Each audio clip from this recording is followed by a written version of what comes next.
Hey, my new book, The Hidden History of the War on Voting, Who Stole Your Vote and How to Get It Back, is arriving in bookstores on February 10th. More information is available at all fine bookstores. I cover how the heartbeat of democracy depends on the vote. This book goes into depth on the racist legacy of our vote and the unique struggles of African Americans, women, and Native Americans. In part 2, there's a deep dive into the economic royalist modern war on voting. And part 3 is the solution section, how to get out there and get active. I'm also on the road to the book tour for The Hidden History of Voting. Join me on Monday, February 17th in San Francisco for the Berkeley Arts and Letters series, on Wednesday, February 19th at Town Hall, Seattle, Sunday, February 23rd for the Blue State Ball in Minneapolis, Friday, February 28th at Powell's in Portland, and Sunday, March 1st in Chicago. More information is available at thomhartmann.com. This book is the third in the series after The Hidden History of Guns and the Second Amendment and The Hidden History of the Supreme Court and the Betrayal of America. We are recording.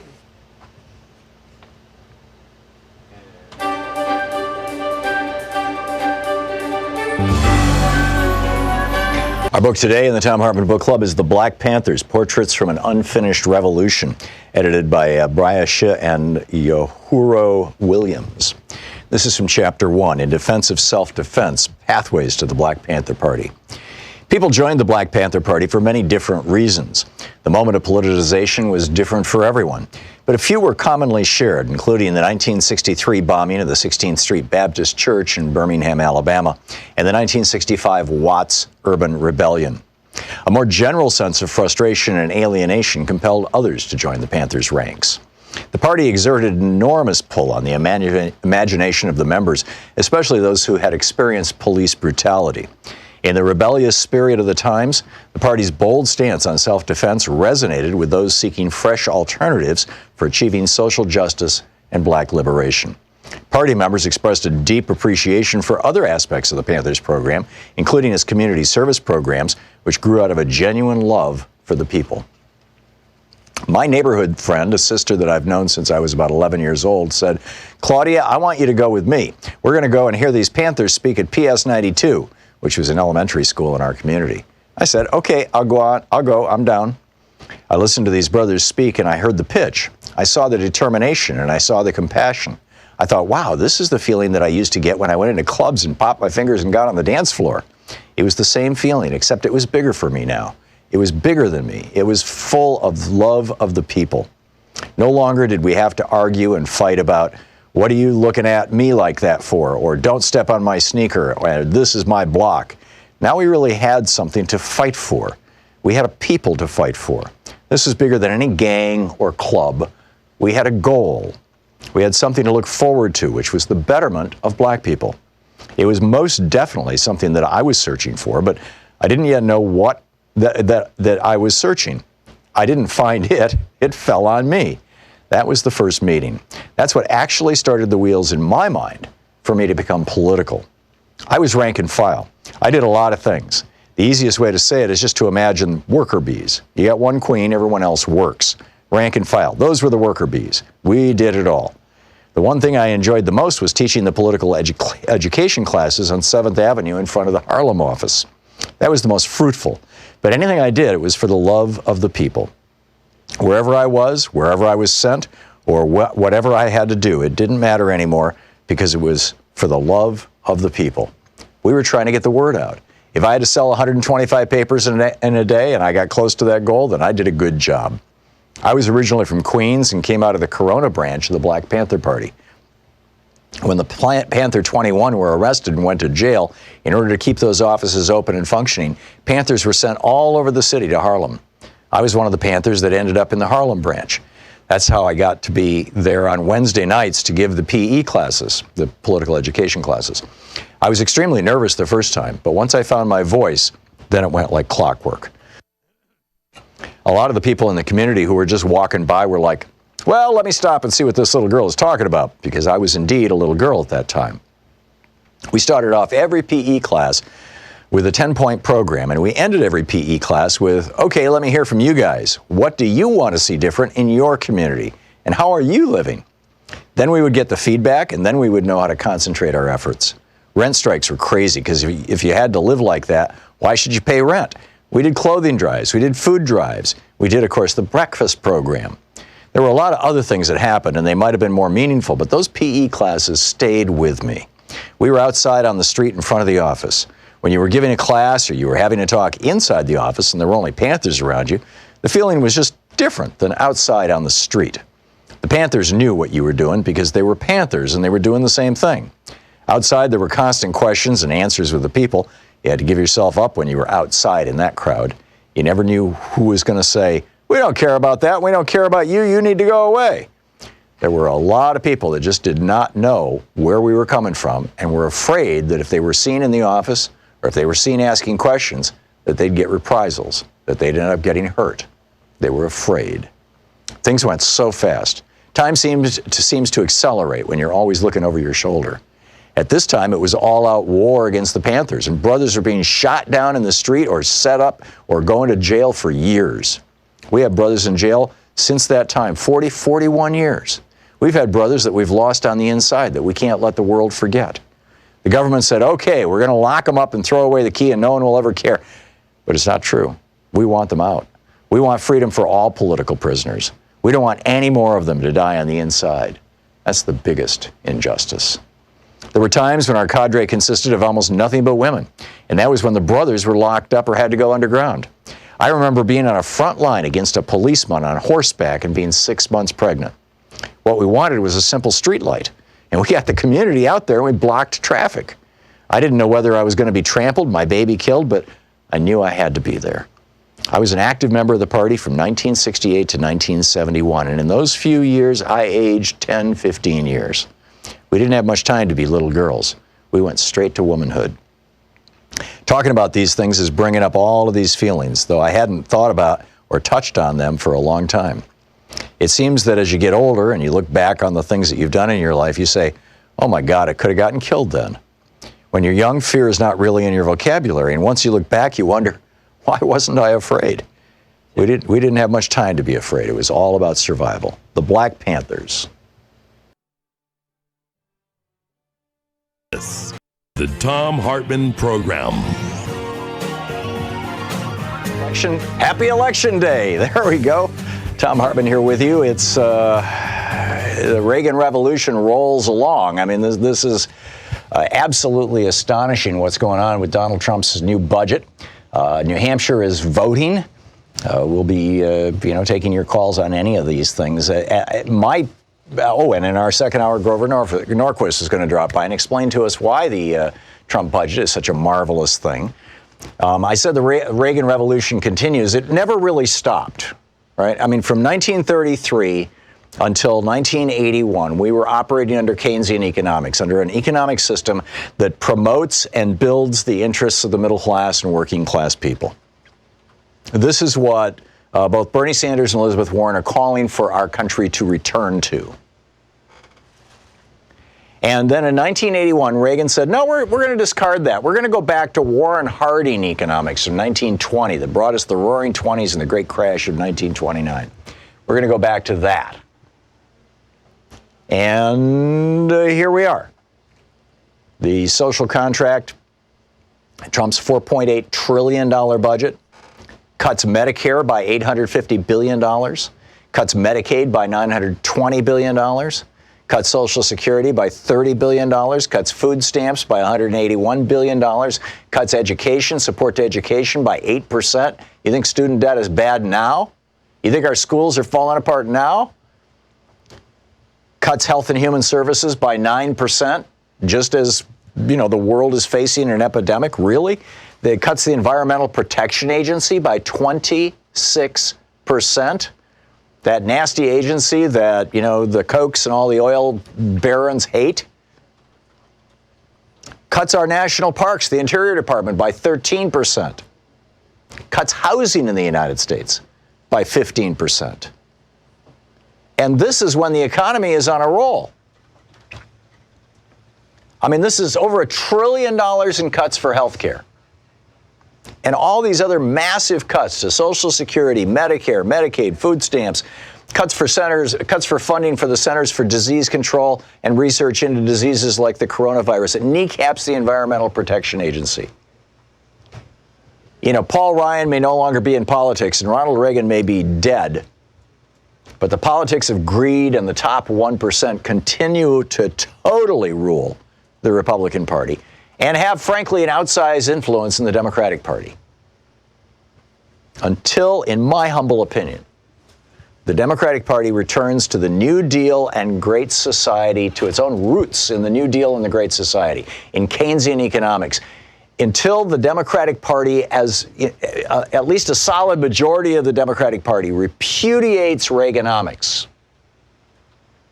and says, this experiment we've been doing since 1981, it ain't working out. Until the majority of the Democratic Party does that, it's going to continue like this.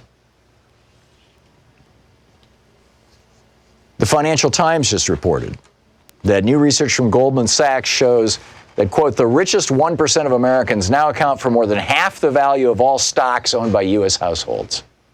The bottom 90% of America holds 12% of stocks. People go, oh, the economy's going great. Have you looked at the Dow? Who's in the Dow? Oh, the top 1%. Yeah, that's right. They own over half of it. Top 10% own, over 90% of it. And we think the economy is doing well? I mean, this is Reaganism continued. The Financial Times adds, the widening wealth disparity has been driven by stagnant wages for many Americans. I would add, by the way, since 1981, which held them back from partaking in the stock market's gains in the past decade. Despite the dot-com collapse and the global financial crisis, the broad U.S. stock market has climbed more than tenfold since 1990. In other words, if you put $1,000 into the stock market in 1990, you'd have $10,000 right now doing nothing. And that $9,000 increase in value, or if you'd put $100,000 into the stock market in 1990, you'd have $1 million right now. And that $900,000 in profit that you show, you'd pay a maximum 15% tax on it because it's a capital gain. People like Paris Hilton, who make their living sitting on their butt around the pool waiting for the dividend checks to arrive, pay a lower tax rate than you do and do nothing. Back to the Financial Times. Despite the dot-com collapse and the global financial crisis, the broad U.S. stock market has climbed more than tenfold since 1990, gains that have mostly accrued to the richest part of the population. And people say, well, you're talking about economic warfare here. You're talking about politics of envy. You're talking about, criticize the rich. Yeah. As a matter of fact, Warren Buffett laid it out 10, 15 years ago. He said, yes, there is an economic war going on in this country, and a class war was the word he used, and my class is winning, he said. Pointing out that he pays a lower tax rate as a billionaire, as one of the 10 richest men in America. He pays a lower income tax rate as a billionaire than his secretary does. Meanwhile, the scam, there's so many dimensions to the Reaganomics scam, to the neoliberal economic scam. There's the so-called we need free trade scam part of it. I think, most of us are familiar with that, particularly if you're old enough to remember Ross Perot in '92. He was right. And now we're seeing, some of the problems. I mean, you're going to start seeing, as China shuts down, and they're having a real hard time. They just ended the lunar holiday, the New Year, the Chinese New Year, and said to everybody, get back to work. And at Foxconn plans, according to the Financial Times this morning, you got 10% of workers showing up. People are scared. Now, what does that mean? It means that Hyundai, the South Korean car manufacturer that buys their parts from China, has had to stop production of cars. It means that Apple iPhones aren't being made.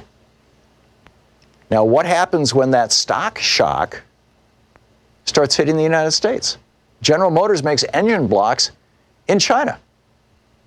A lot of the electronics in our cars are made in China.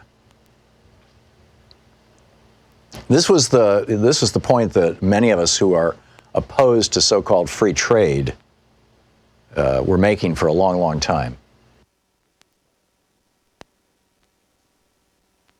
Got it. Okay. And it's, this is something that we all saw coming. 50,000 factories were lost in the first, decade and a half after, here in the United States, after NAFTA was signed. And then we got the Korean Free Trade Deal and the Panama Free Trade Deal and the, most favored nation status and permanent normal trade relations with China and all this other stuff. So you've got that offshoring scam, the manufacturing scam. And manufacturing, by the way, Trump says, oh, manufacturing is wonderful. Manufacturing is actually in a recession here in the United States. And then you got the big pharma scam, right? The big pharmaceutical companies ripping us off.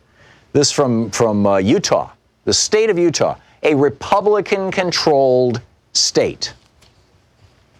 A Republican state representative by the name of Norm Thurston authored a piece of legislation in Utah called the Right to Shop Bill, which essentially says that the state and the state's going to ignore the federal government's efforts to prevent people from shopping outside the state of Utah for medication.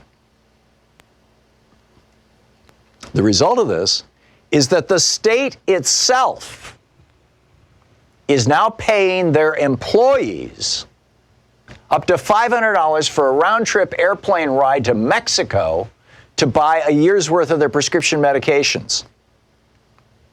Honest to God. This is, one participant, this is from The Guardian, a piece by Edward Helmore. The headline, Utah cuts healthcare costs by flying employees to Mexico for their prescriptions. This is the state. One participant, 62-year-old teacher Ann Lovell, said she saved as much as $2,400 by traveling from Salt Lake City to San Diego and then crossing the border in order to refill a prescription for her arthritis medication. Utah estimates that it is saving $225,000 a year, and so far they've only signed up 400 of the state's 160,000 public employees.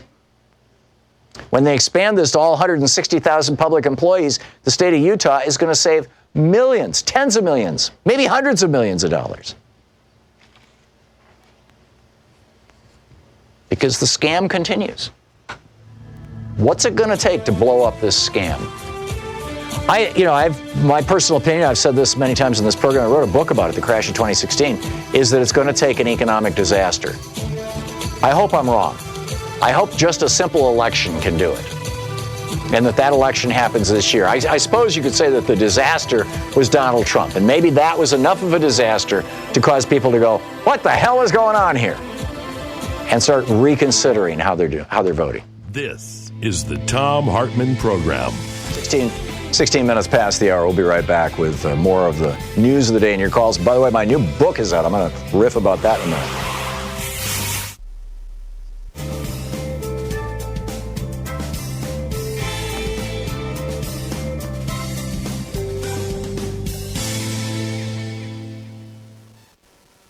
And welcome back. Janet in Thompson, Illinois. Hey, Janet, thanks for watching us on Facebook Live. What's up? My call. I know it's not on the subject you've been talking about, which is I found interesting. I'm listening to you on my tablet. What I wanted to please bring up is we've only got this week, come Friday, to nominate the John F. Kennedy Profile and Courage Award. And I'm hoping that your listeners will go on that website and nominate Lieutenant Colonel Alexander Vindman, the gentleman that Trump fired, and this honorable serviceman did everything he did, to protect our country. And it's just shameful that he would fire such a, fine gentleman. No, you're absolutely right. This tells you pretty much everything you need to know about Donald Trump is that, and thank you, Janet, for that, is that, he gives a pardon to a convicted war criminal who posed with dead children that he had killed. And he punishes not just Colonel Vindman, Lieutenant Colonel Vindman, who all he did was comply with a legal subpoena from Congress. He followed the law. but he fires his brother as well. I mean, this is like, this is like something biblical. We're gonna burn the crops and salt the fields. It's insane. Paul in Bentonville, Arkansas, you disagree with me? You think Trump is innocent of what? No, don't get me wrong. I try to look at things from the facts. Don't really follow the crowd. Always offer an alternative view. Now, why? With regards to Trump, he's guilty of many things.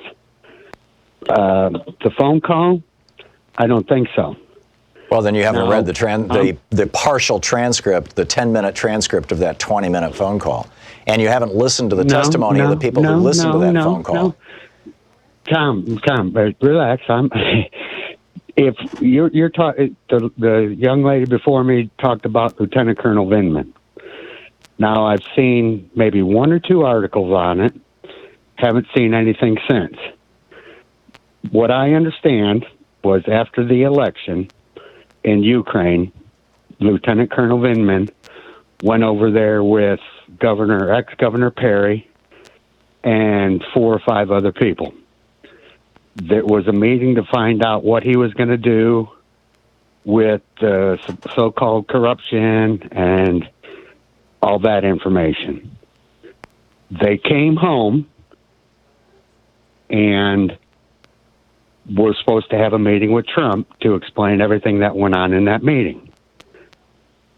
An article tells me that Lieutenant Colonel Vindman wasn't invited into that meeting with Trump. He was replaced by Patel. Maybe or maybe not proven, lawsuit against him. So what? I believe it. So what? He was there. He heard these guys. Paul, go. No, I'm not going to say it. I'm sorry, Paul. You need to inform yourself. You need to pay attention to what's actually happening in the news cycle. We'll be back. It's 20 minutes past, coming up on 21 minutes past the hour here on the Thom Hartmann Program. Stick around.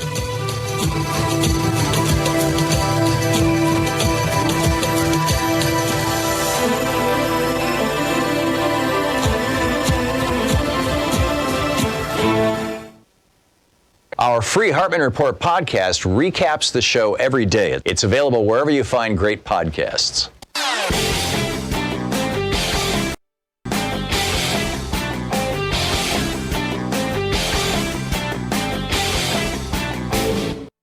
Hey, my new book, The Hidden History of the War on Voting, Who Stole Your Vote and How to Get It Back, is arriving in bookstores on February 10th.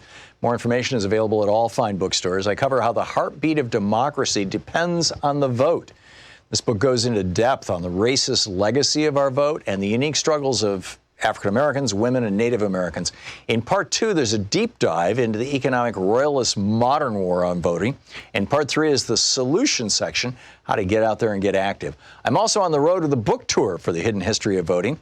Join me on Monday, February 17th in San Francisco for the Berkeley Arts and Letters series. On Wednesday, February 19th at Town Hall, Seattle. Sunday, February 23rd for the Blue State Ball in Minneapolis. Friday, February 28th at Powell's in Portland. And Sunday, March 1st in Chicago. More information is available at thomhartmann.com. This book is the third in the series after The Hidden History of Guns and the Second Amendment and The Hidden History of the Supreme Court and the Betrayal of America. Welcome back. Thom Hartmann here with you. It is the 11th of February, and therefore my new book, The Hidden History of the War on Voting, Who Stole Your Vote and How to Get It Back, is out. And I wanted to tell you the most explosive stuff in the book. In fact, basically one large story from it. There's a lot of stuff. I mean, in the book, we go all the way back to the Constitutional Convention. We explain the Three-Fifths Compromise. We explain the Electoral College and how it came about and all that kind of wonky stuff. But I think the red-hot stuff is this. Let me just share with you 4 sentences from the book. This is from page 92. If you got your copy today, today is the day that if you bought it through the mail, it's getting delivered. And, if you're going to a store, you can go pick it up. This is from page 92, top of the page. In the 2016 election, the exit polls showed Hillary Clinton carrying Florida, 47 to 46%. There's some fractions in there, but I'm not going to recite them because it gets confusing. 47 to 46%, although the, quote, actual, end quote, counted vote had Trump winning by 49 to 47%. Trump gained 2.5 percentage points somehow, magically. In North Carolina, exit polls showed Clinton winning 48 to 46%. But the votes that were counted turned out with Trump's 49 to Clinton's 46%, a redshift of 5.9 percentage points for the GOP. Pennsylvania's exit polls showed that Clinton won 50.5% to Trump's 46.1%. But when eligible votes were counted, in quotes, Trump carried the state 48.8% to Clinton's 47.6%, a redshift of 5.6 percentage points. In Wisconsin, it was Clinton beating Trump in the exit polls 48 to 44%. Yeah, Clinton actually won Wisconsin. But the so-called real count, Scott Walker's real count, put Trump over the top at 48 to 47%, with a redshift of 5.1 percentage points. Now, why do we call it redshift? Because whenever we see a disparity between the exit polls and what the state reports as the actual count, that disparity, that shift, almost always favors Republicans. And this whole redshift phenomena almost exclusively happens in red states. Now, back in the day, in the early 2000s when we saw this, in the 2000 election, for example, the exit polls showed that Al Gore won Florida massively, tens of thousands of votes. It wasn't until a year or so later that we discovered that Jeb Bush had taken a felon list from Texas, from George Bush, the governor of Texas, and compared it with his voters list in Florida, where Jeb Bush was governor, and thrown all those people off the Florida voting rolls who had names similar to the Texas felons. And because Hispanics derive all their names from one language, Spanish, and the majority of African Americans derive all their last names from one language, English, you have a relatively small name pool for Hispanics and African Americans in the United States, whereas Caucasians come from, language groups including Slavic and Russian and Scandinavian and Greek and Polish and, it's all over the map. So there's huge diversity among white names. So they didn't get bounced off the voting rolls in Florida, but black people and Hispanic people sure did. Now, in some states, they actually count provisional ballots, but in most red states, they don't, unless the election is contested. So if you're given a provisional ballot in any of these red states, your vote never gets counted. In 2004, going into the, at the end of the election, John Kerry, lost by, as I recall, around 160,000 votes. There were about that many provisional ballots that literally were never opened. John Edwards, on this program in 2004, was yelling and screaming about it, saying we need to have an audit of the vote in Ohio. Those provisional ballots are never counted. Well, why did those people get provisional ballots? Because they weren't on the voting rolls. Why were they not on the voting rolls? Because the governor of Ohio had thrown them off the voting rolls because they lived in areas that were heavily Democratic, heavily urban, or heavily black, or heavily Hispanic. It's just that simple. Our election system has been rigged by the GOP. You're listening to the Thom Hartmann Program. Call 202-808-9925. And the details are all in this book, The Hidden History of the War on Voting, Who Stole Your Vote and How to Get It Back, out today.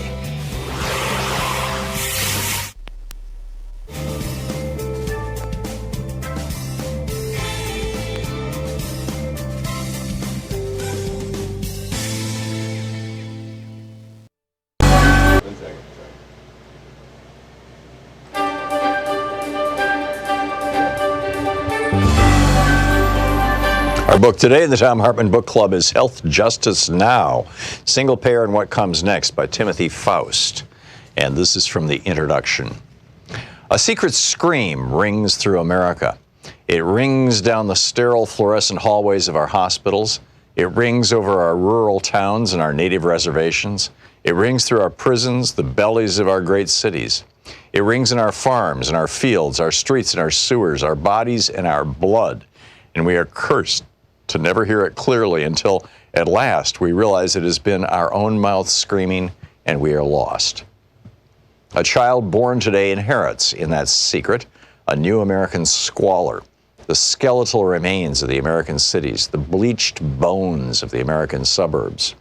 This secret is a birthright of continual exploitation, pumped for labor and drained of cash and then punished for the resulting suffering. Punished for being hungry, punished for being sick, punished for being pregnant, punished for being poor, punished for being black or brown, punished for being queer, for being unlucky, for being. At the base of that suffering is lodged a little truth, like a knot in the stomach. In America, sickness makes you poor, and poorness makes you sick. This is a book about that relationship and why it happens, and why it's unnecessary, and what we can do to fix it. The cosmic whirling of God's great slot machine has not determined that some people are fated to suffer while others flourish.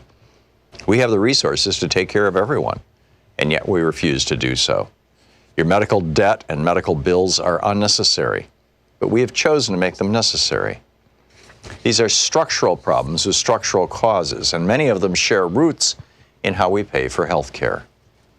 This is a book about health care and health finance. They are different. Health care is anything that helps you stay safe and healthy. It's a kind of freedom from and within your own body.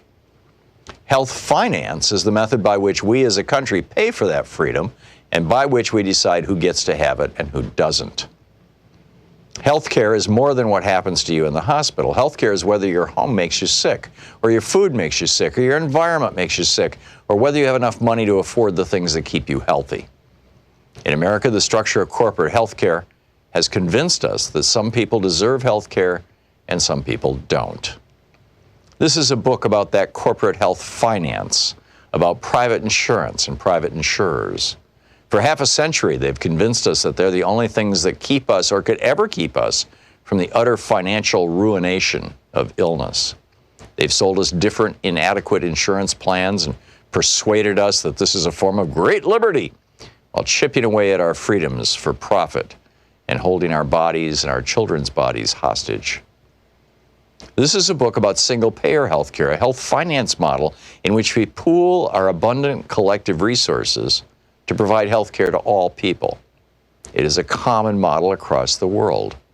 As we will discuss in this book, we have the potential not just to enact a single-payer program in America, but to build the greatest health care program among any so-called developed democracy.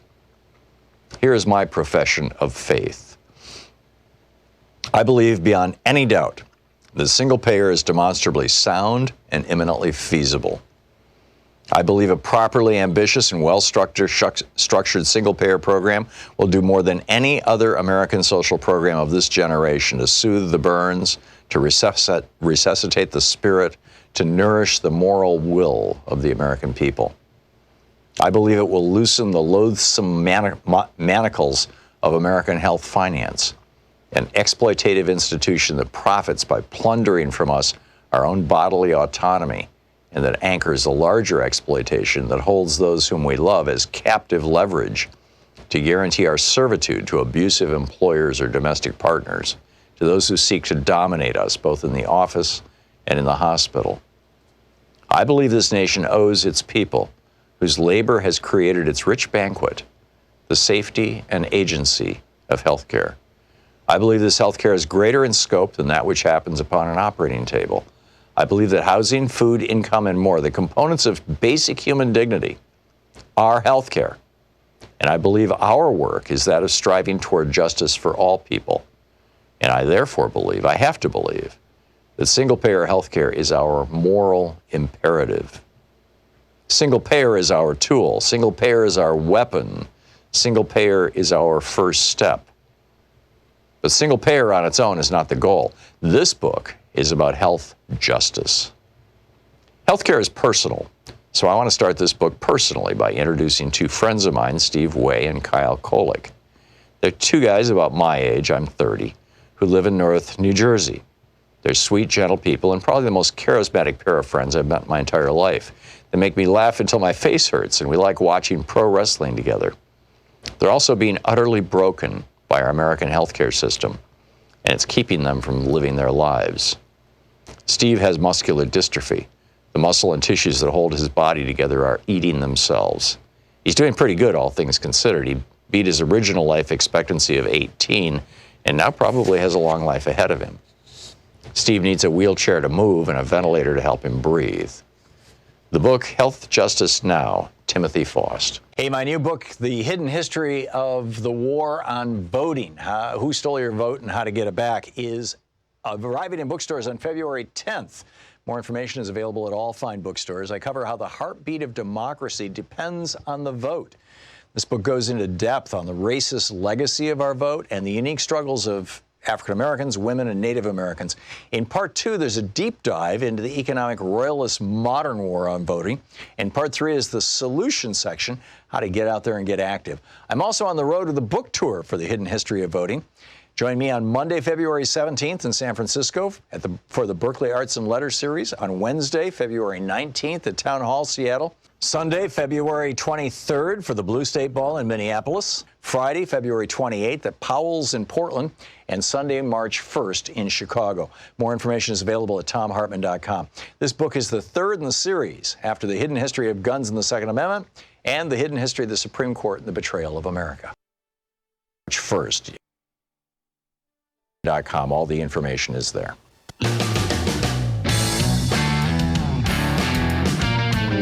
Welcome back. Thom Hartmann here with you, 35 minutes past the hour. And by the way, Donald Trump, about 3 weeks ago, completed his third year in office. And according to his government, our government, but according to the official numbers, the United States economy created 6.6 million jobs during the first 3 years of Trump's administration. He's out there bragging about that. So over 6 million new jobs. You know how many jobs Barack Obama were created by the American economy in the last 3 years of Barack Obama's presidency? 8.1 million. Yeah. Trump is losing. He's fallen behind. And he's probably whining about it. Barbara in Chicago Heights, Illinois. Hey, Barbara, what's on your mind today? Hi, Tom. How are you? I'm great, but I'll get better, Barbara. What's up? I love that. I am so happy to finally get a chance to talk to you. I've been listening to you for years. Since about 2006, I think. Thank you. And it's the first time I've decided to call you. And I thank you for being the historian that you are, and the professor that you are, because I've learned so much from you, and I learn more every day. But the reason why I call, I know you want to hear all that. Thank you, Barbara. I think we should start branding the economy, as I was telling the young lady that answered the phone. Mm-hmm. I think you call it the 11th year of the Obama recovery. You're right. You're absolutely right. That's what I think we should call it. We got to take that away from Trump. Yeah. Yeah, we are. The 11th year of the. I'm gonna start calling my legislators. You all need to start saying the recovery. The economy is the 11th year of the Obama recovery, something like that. Yeah. Because you know how they say things over and over and over again. Yep. Until it becomes a fact. Yep. We need to get every Democrat saying that, and I'll try to say it more frequently, Barbara, because you are absolutely right. This literally is the 11th year of the Obama recovery. And by the way, it's starting to lose steam. Because of the stuff that Donald Trump is doing. That's right. And it's starting to lose steam. Yeah. Okay. Barbara, thank you so much. It's great to hear from you, and I appreciate the call. Reginald in Houston. Hey, Reginald, what's on your mind today? Hey, Tom. Your brother Congressman Ro Connor yesterday was very enlightening, and it was appalling that we hear about what the Republicans are doing as far as the $737 billion and the fact that they cut in all the social services program. Dr. King talking about the Poor People's Campaign, and here we are in Black History Month, and we know the ramifications, and people who come out of that and never did speak about doing that 400-year anniversary last year, talking about reparations of the 400 years of deprivation that came out of that. But at the same time, what hurt me, and it made me feel like we're enablers, is the fact that we could have done something in the Congress, because Democrats hold Congress, and we didn't do that as far as enforcing the fact that we didn't have to pass that war spending bill that Mr. Representative Connors and Bernie was trying to push, and that the Democrats and we enabled and went along and didn't stand up with fortitude and moral integrity that could have changed the dynamics of that war and the money of $100-some billion, according to the congressman, that could have went to social services program. Now we're crying, but we have control of the Congress and we're in position to do something, and we don't have integrity to do that. And then we crying about what the Republicans are doing, in which they are not doing correctly, but we're enabling. Well, Reginald, let's just be real clear about the record here. What you're talking about is the amendment to the Defense Appropriations Bill that would have circumscribed any president's ability to declare war, and particularly specifically with regard to Iraq. Am I right?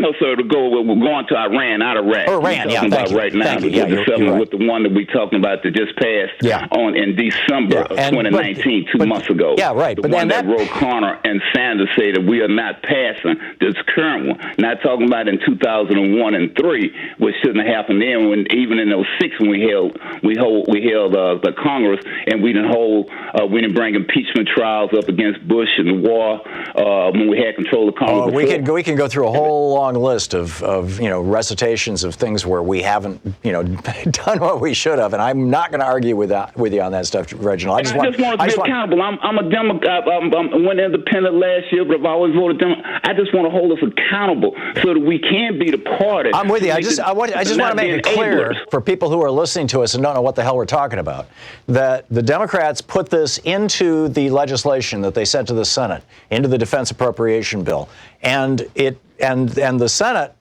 did not put it into their version. So it goes to what's called reconciliation, which is where you have a committee with a bunch of, it's like, I think it's about a half a dozen or a dozen Republicans and Democrats, and they get together and they work out the bill. And in reconciliation, in that committee, they stripped out that provision.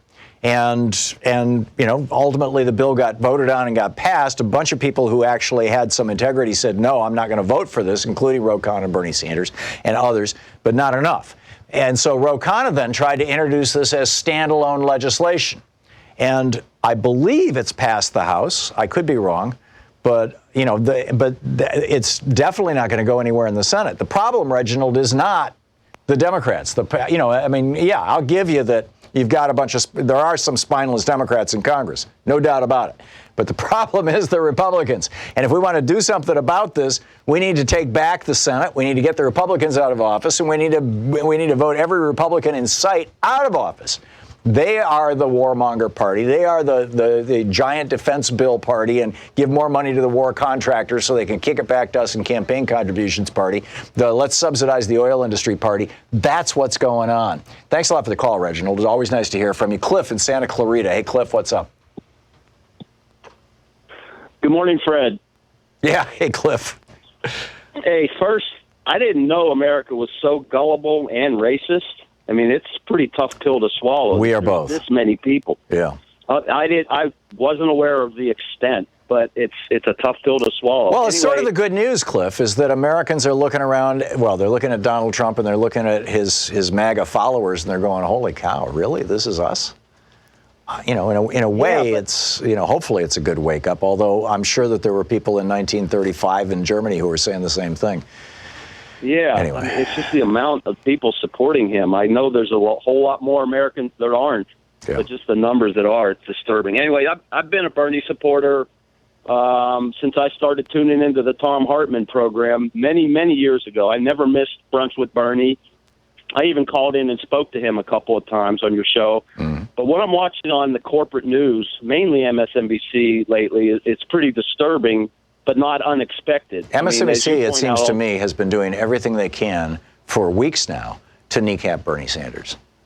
Yeah, but it's not unexpected because, as you point out to us fairly often, MSNBC is owned by Comcast. So why would we really be surprised by? Well, it's not just that. Also, every single person you see on there who is a regular personality is a multimillionaire. Yeah, I mean, they don't want their taxes to go up. Of the world. Yeah. Yeah. Well, I'm talking about even the talent on the air. I mean, the salaries started around $1 million.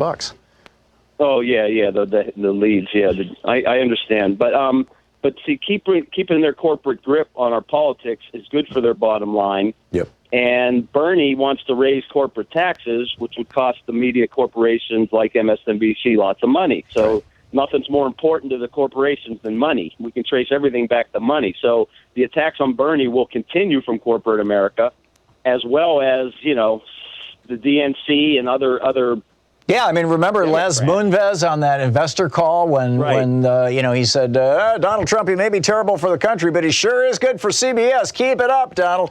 Yeah, I'm with you, Cliff, and it's an abomination. George in Garden City, Kansas. Hey, George, what's on your mind today? Well, pretty much what your caller just talked about. I'm all for Bernie. I like his Medicare, Medicaid, Social Security programs. But I was flipping to the channels after that last debate last week hit on MSNBC. There was Chris Matthews comparing Bernie to Fidel Castro. I know, and Chuck Todd is talking about Bernie followers as brown shirts. I mean, give me a friggin' break. Really? And your previous caller said all that, and I agree with you and him totally. So you just keep on doing what you're doing because you're right. Okay. And you have a good day. Okay, thanks a lot, George. John in Chicago. Hey, John, what's up? Hi, Tom. How you doing? I need you in the cattle. Good. John, I can't hear you. You need to get your mouth within an inch or so of the microphone, or I'm going to have to move on to another caller. No, you didn't do it. Okay, Malcolm in Venice, California. Malcolm, what's on your mind today? I just want to propose something real easy and quick. Interfering with a citizen's right to vote should be a treasonable offense. Well, it should be a crime. And if we were to recognize voting as a right in the United States, and that word right, by the way, is associated with the word voting in the Constitution, actually, in the amendments to the Constitution, and in the motor voter law from 1993. But it doesn't get recognized by the Republicans, and nobody's been holding them accountable. This is a crime. Interfering with a person's right to vote is destroying our democracy. I'll leave you with that. I absolutely agree, Malcolm. You nailed it. Thanks a lot for the call. Just heads up, if you want the whole story on where voter suppression came from, the history of racist voter suppression in the United States, how the Republican Party reinvented it in 2000. After having reinvented it, by the way, in the 50s and 60s, and then again in the 80s, and now again in 2000, and then in 2002 put it on steroids. The book is The Hidden History on the War on Voting. You're listening to Thom Hartmann. Visit thomhartmann.com for audio and video archives. I'll be back with more of your calls in just a minute. It's 46 minutes past the hour.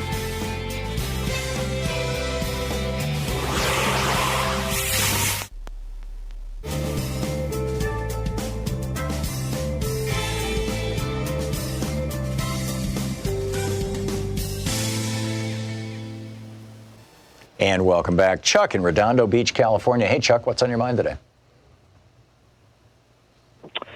The carrot and the stick concept that no candidate seems to be able to even grab his arms around, and you seem to be the only person that knows about it, is that the New Green Deal seems like it's such a great opportunity to explain it, because the stick, the 91% tax rate that FDR had, is a wonderful stick. It wasn't just FDR, by the way. It was FDR, it was Harry Truman, it was Dwight Eisenhower, it was John Kennedy, it was Lyndon Johnson, it was Richard Nixon, it was Jimmy Carter. I mean, yes.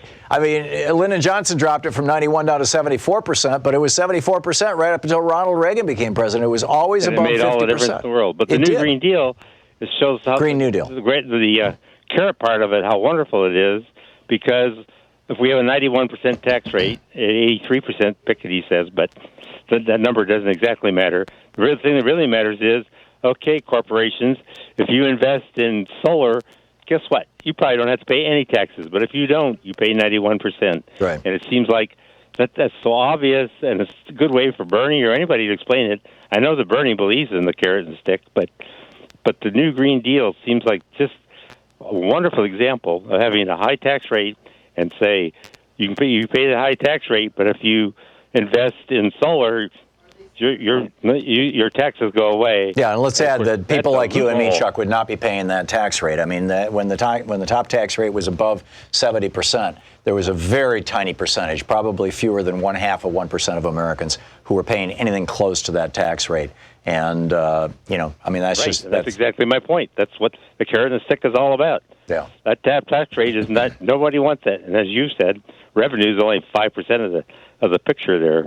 So it shows that if you invest in solar, you don't pay anything. So we want lots of loopholes to do the things we want to do.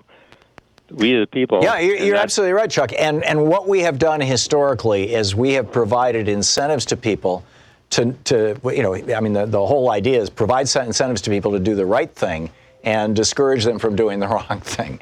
And this incentive would be the solar or anything, any alternative energy. There's a bunch of good ones, a bunch of good options that can be pursued, and it would be a fine thing if they were. Chuck, they call them loopholes and make it sound negative. Yeah, no, I got it. Chuck, thanks a lot for the call. And this is, when you're writing tax law, this is the stuff you need to consider, and this is the stuff that we need to be talking to our legislators about, is that when they're writing tax law, for example, one of the things that Bloomberg actually, it's interesting. I was hearing somebody this morning on TV picking on Bloomberg about the big gulps. All right, in New York City, when he was mayor of New York City, they had they put I don't believe it was a ban. I think it was a super high tax. But either way, basically, they made it so it was really hard to get these giant soft drinks that are sweetened with high fructose corn syrup. And the result of that, and Bloomberg took a lot of crap for that, but the result of that was that after that ban went into place, or that tax went into place, you actually saw a decline in obesity and obesity-related diseases in New York. It was measurable. Diabetes went down as a result of that. So similarly, you raise the tax on tobacco, fewer people smoke. You raise the tax on alcohol, fewer people are getting sloshed. You cut the tax on things like solar or provide people with solar incentives, more people do it. And I mean, Oregon just renewed their $2,500 bonus or with tax break or whatever it is if you buy an electric car. I mean, it's cool. Even a used one. Good stuff. We'll be back. Our free Hartmann Report podcast recaps the show every day. It's available wherever you find great podcasts.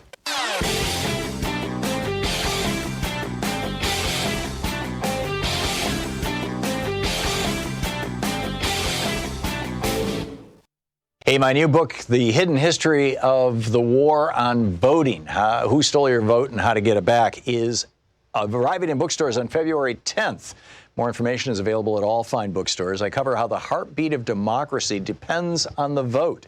This book goes into depth on the racist legacy of our vote and the unique struggles of African Americans, women, and Native Americans. In part 2, there's a deep dive into the economic royalist modern war on voting. And part 3 is the solution section, how to get out there and get active. I'm also on the road to the book tour for The Hidden History of Voting. Join me on Monday, February 17th in San Francisco for the Berkeley Arts and Letters series. On Wednesday, February 19th at Town Hall, Seattle. Sunday, February 23rd for the Blue State Ball in Minneapolis. Friday, February 28th at Powell's in Portland. And Sunday, March 1st in Chicago. More information is available at thomhartmann.com. This book is the third in the series after The Hidden History of Guns and the Second Amendment and The Hidden History of the Supreme Court and the Betrayal of America.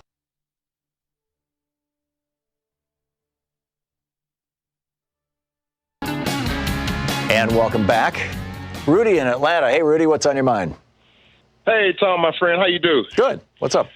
Everything has a double-edged sword, right? Mm-hmm. So I'm looking at MSNBC, and I hear this white guy, socialism is, they're going to vote against socialism. But, I'm thinking everything is cool when the rich white man is getting all the handouts, but then once he discovers that everyone else is trying to get a piece of the pie, now he wants to start screaming.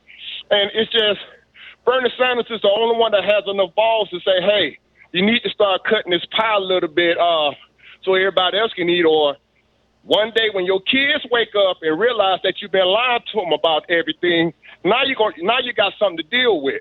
Yeah, $600 billion a year in subsidies to the fossil fuel industry just in the United States, $4 trillion worldwide, hundreds of billions of dollars a year in subsidies and profits for the pharmaceutical industry, hundreds of billions, $1.5 trillion in tax cuts to these guys, and that's not socialism for the rich. Come on, give me a break. Rudy, spot on. Thank you for the call. Andy in Grand Rapids. Hey, Andy, what's up? Hey, Tom, this is Andy from DeVos Land. Hey, I was listening to the local radio station here, and they play Limbaugh and all that junk on there. Anyway, they were talking about that there's a caravan of illegals coming up here to cross the border to vote for the presidential elections, and I'm going. So we've seen this movie before, already? Andy. I know, and is that him really trying to say that it's they're gonna rig the election again? Yeah, what he's saying, this one of the things that we actually know from social science is that when people are frightened, they tend to vote for authoritarian leadership. They tend to vote for the strong man. If you can scare people, they'll go for a police state. And that's what Donald Trump is doing. He's trying to say, look out, the brown people are coming and they're bringing, rape and disease and drugs and all kinds. And that's what, and there's a certain percentage of the population that's going to believe that and just go nuts. And then they'll show up, with maggot hats on at Trump rallies. But yeah, I'm with you. Andy, it's terrible. David in Chicago. David, what's on your mind today? Hey, good afternoon, Tom. Love your show. Thank you. What's up?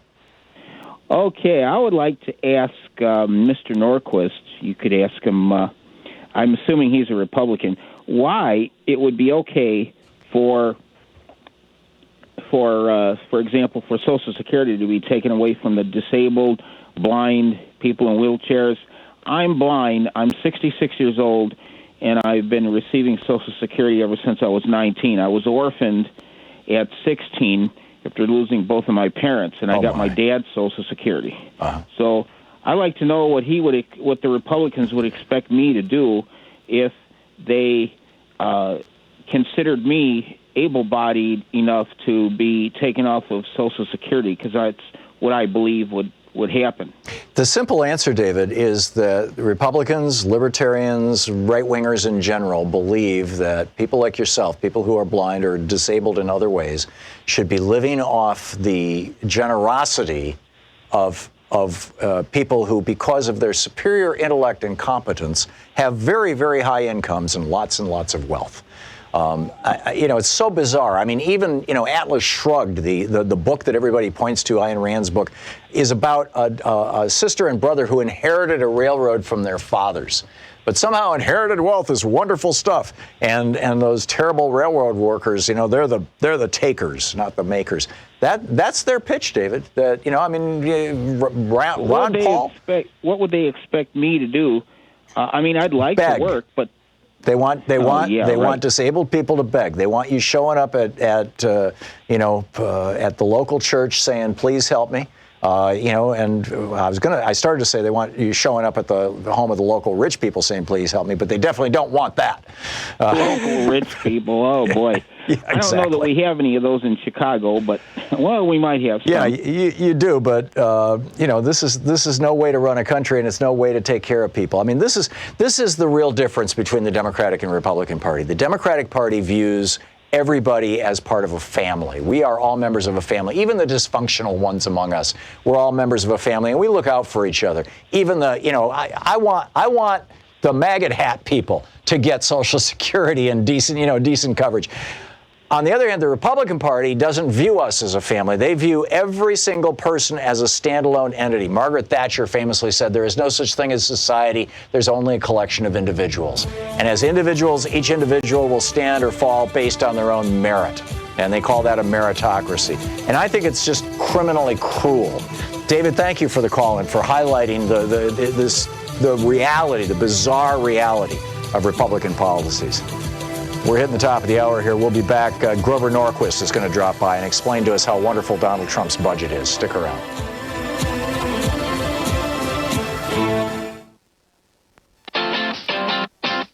You're listening to Thom Hartmann.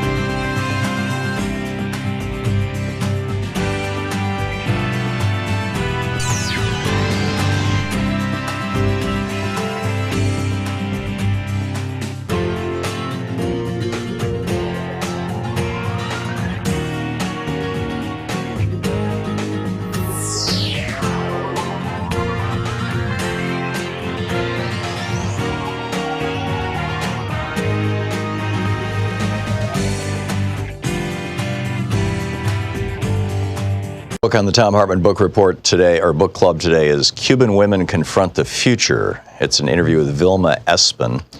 Vilma Espin was the president of the Federation of Cuban Women since its founding in 1960, and was the chair of the Commission for Social Prevention and president of the Infancy Institute and the International Federation of Democratic Women. And it's a long-form interview, actually, the book. So the first question, what does socialism mean in the lives of a Cuban family, and in particular, Cuban woman? Vilma Espin. For the Cuban family, especially the woman, socialism has meant an enormous improvement to the quality of life and personal development. We should remember that until January 1st, 1959, in our country, hunger, poverty, exploitation, repression, and dependence reigned. The revolution opened up new horizons in the economic, political, and social fields, and amongst its key principles is the defense of equal rights for all human beings. The constant struggle to make ends meet disappeared, and with it the antagonism between people competing for the crumbs that could help them escape the tragic destiny that awaited the majority.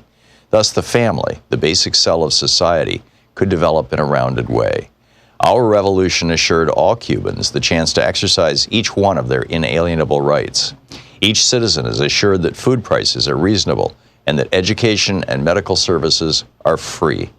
The state makes a systemic effort to improve living standards to the extent that it is permitted by the tense battle for development that we wage under blockade and constant imperialist threats. Child care facilities have been created to provide care for the children of tens of thousands of working women from the age of 3 months to 6 years. Services to lighten domestic work have been created. Hundreds of thousands of students have also received free lunch at day school and all their meals at boarding school. Hundreds of thousands of workers also receive their meals at a moderate price in their workplace. More industrial laundries and dry cleaners have been established, and more domestic labor-saving devices are available with preference in acquisition and cheaper prices for workers. Huge resources are dedicated to housing construction in urban and rural zones. We also try to guarantee recreational facilities and spiritual enjoyment to all the population. Of course, the possibilities are exciting, but also what we have achieved to date, considering our limitations, is already vastly superior to what families experienced in the past. Social Security provides an income for those who cannot work. As far as women are concerned, equal rights have certainly changed their position in the family and in society. A woman's participation in social production, because it implies her financial independence, has altered her dependent position in the marriage and allowed a change in her ideas, in the way she looks at life. The laws that govern family relations, such as the Family Code, are based on equality and guarantee the right of members of the family to participate in society, to work, study, and to responsibly educate the children in line with our revolutionary principles. This does not mean that we achieved all that we aspire to. We still have problems of a material nature to resolve, which are directly related to our economic development. There is still the need to eliminate backward ideas that some people hold, men and women, with respect to the role that each person should play within the home, the nature of the socialist family, and the relationship between a couple, ideas which work against the full participation of women in the building of a new society. Obviously, the economic security guaranteed by both men and women having access to work, free health care, and education, the obvious satisfaction and confidence in oneself that equal opportunity and the chance to fully develop to the extent of one's talents, intelligence, and aptitude offer to each person, the constant motivation and emotional stability that comes from feeling useful, recognized, and dignified as a human being. Everything that socialism has brought to us undoubtedly fulfills the deepest desires of a family, particularly the woman, who until just a quarter century ago was exploited, oppressed, and marginalized in the family and in society. Question: what is the primary concern in Cuba, work or the human being? What place do women occupy within this concern? Vilma Espin. In Cuba, a country that is building socialism, the highest aim is human happiness, based on respect for the fundamental human rights of each person. That includes full social equality to education, healthcare, work, and professional training, with the chance to employ all of one's faculties to take an active role in society and to help develop that society, to create the material and spiritual basis for a full, harmonious life, where the highest qualities of both men and women flourish. To reach those aspirations requires work, talent, dedication, and willingness from everybody, It requires constant scientific and technological innovation to assure economic and social development. Thus, each member of our society, along with the right to work and all the benefits brought by the revolution, has acquired the duty to help create the economic basis necessary for such advantages. The building of a new society and the fulfillment of new aspirations could not possibly be achieved except on the basis of work and the willingness of the whole population. And the people work with enthusiasm because work is the means for creating wealth and goods for all to enjoy. Work that is free from exploitation does require a new dimension, a quality that stimulates and produces satisfaction. To feel that you are useful and are creating your destiny, to project yourselves toward the future through your work, to cultivate the future. In a speech in January 1964, Che Guevara said that when each Cuban viewed work as a vital expression of their human creativity, technology, technique, and inventions would proceed apace, and all would participate with an uncontainable force in building the new society. The book, Cuban Women Confront the Future by Vilma Espin. Hey, my new book, The Hidden History of the War on Voting, Who Stole Your Vote and How to Get It Back, is arriving in bookstores on February 10th. More information is available at all fine bookstores. I cover how the heartbeat of democracy depends on the vote. This book goes into depth on the racist legacy of our vote and the unique struggles of African Americans, women, and Native Americans. In part 2, there's a deep dive into the economic royalist modern war on voting. And part 3 is the solution section, how to get out there and get active. I'm also on the road to the book tour for The Hidden History of Voting. Join me on Monday, February 17th in San Francisco for the Berkeley Arts and Letters Series, on Wednesday, February 19th at Town Hall, Seattle, Sunday, February 23rd for the Blue State Ball in Minneapolis, Friday, February 28th at Powell's in Portland, and Sunday, March 1st in Chicago. More information is available at thomhartmann.com. This book is the third in the series after The Hidden History of Guns and the Second Amendment and The Hidden History of the Supreme Court and the Betrayal of America. Want to connect with the show online? You can find the Thom Hartmann program on Facebook, Twitter, and Instagram.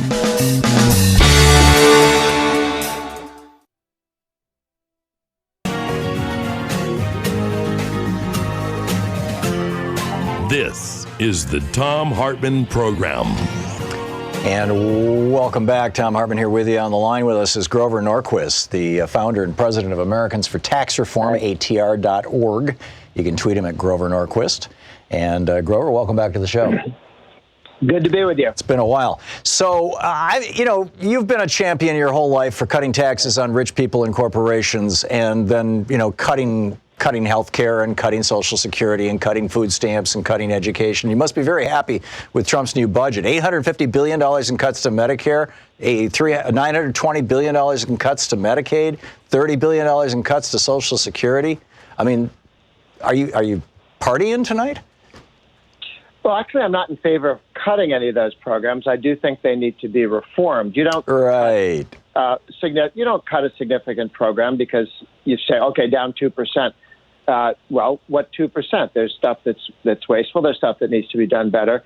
I'm a lot more interested in the idea of block granting means-tested programs out to the 50 states and letting, as Bill Clinton did with aid to families with dependent children. I was just going to say that worked so well for Bill Clinton. He basically destroyed our social safety net. So if people got into a protracted, or the country got into a protracted recession, as has happened several times since Clinton did that, people on the bottom end of the economic spectrum are screwed. I guess my question for you is, why are tax cuts for the wealthy more important than every American having health care? Why is it that in Germany or in Canada or in Spain or, you pick your country, right? The 33 of the other 34 OECD nations, wealthy people like those that you represent and yourself pay more in taxes, and everybody has health care without deductibles, without co-pays, without all this BS.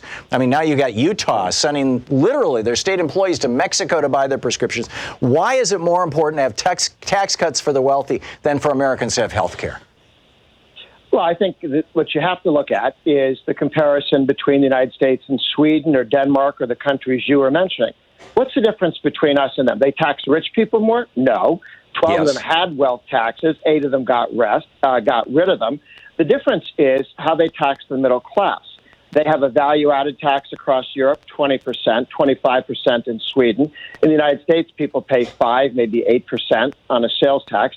Europeans have 20 or 25% value-added tax, which is a sales tax at every level of production, and not just Grover, on the simple fact goods. is, I get the song and dance, but the simple fact is that wealthy people in all those countries pay more in taxes. Wealthy people in all those countries pay more in taxes. Yes, average people may pay more in taxes too, but they get something for it. That's just not true.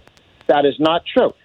In the United States, the top 1% or 20% or 10% or 50% pay a much higher amount of the total taxation than in the European countries. Of the total taxation, I'm talking about individual tax rates. Wealth, you're trying to slice. What was the old Will Rogers-ism? Figures don't lie, but liars can figure. I'm talking about absolute taxes. Why is it more important to have tax cuts for the wealthy than to have the future of our children in a country or a world that's not ravaged by climate change? Okay. Your point is wrong. It's not the difference between the United States and Europe is not how we tax high-income people. It's how you tax the middle class, and they tax it higher, both on sales taxes. It is all of the above. But why is it more important to you to have tax cuts here in the United States for rich peoples and corporations?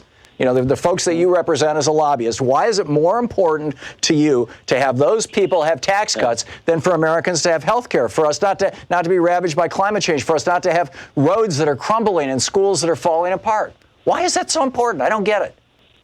Okay. What am I missing? Things. Well, I know you're trying to play games on... I'm not. I'm giving you an opportunity to explain why your party, ever since 1981, has had this bizarre policy of we've got to cut taxes, and then as soon as the budget deficits explode, like Reagan tripled our national debt, then you come along and say, well, look at that budget deficit. We got to cut Social Security. Okay. Several things.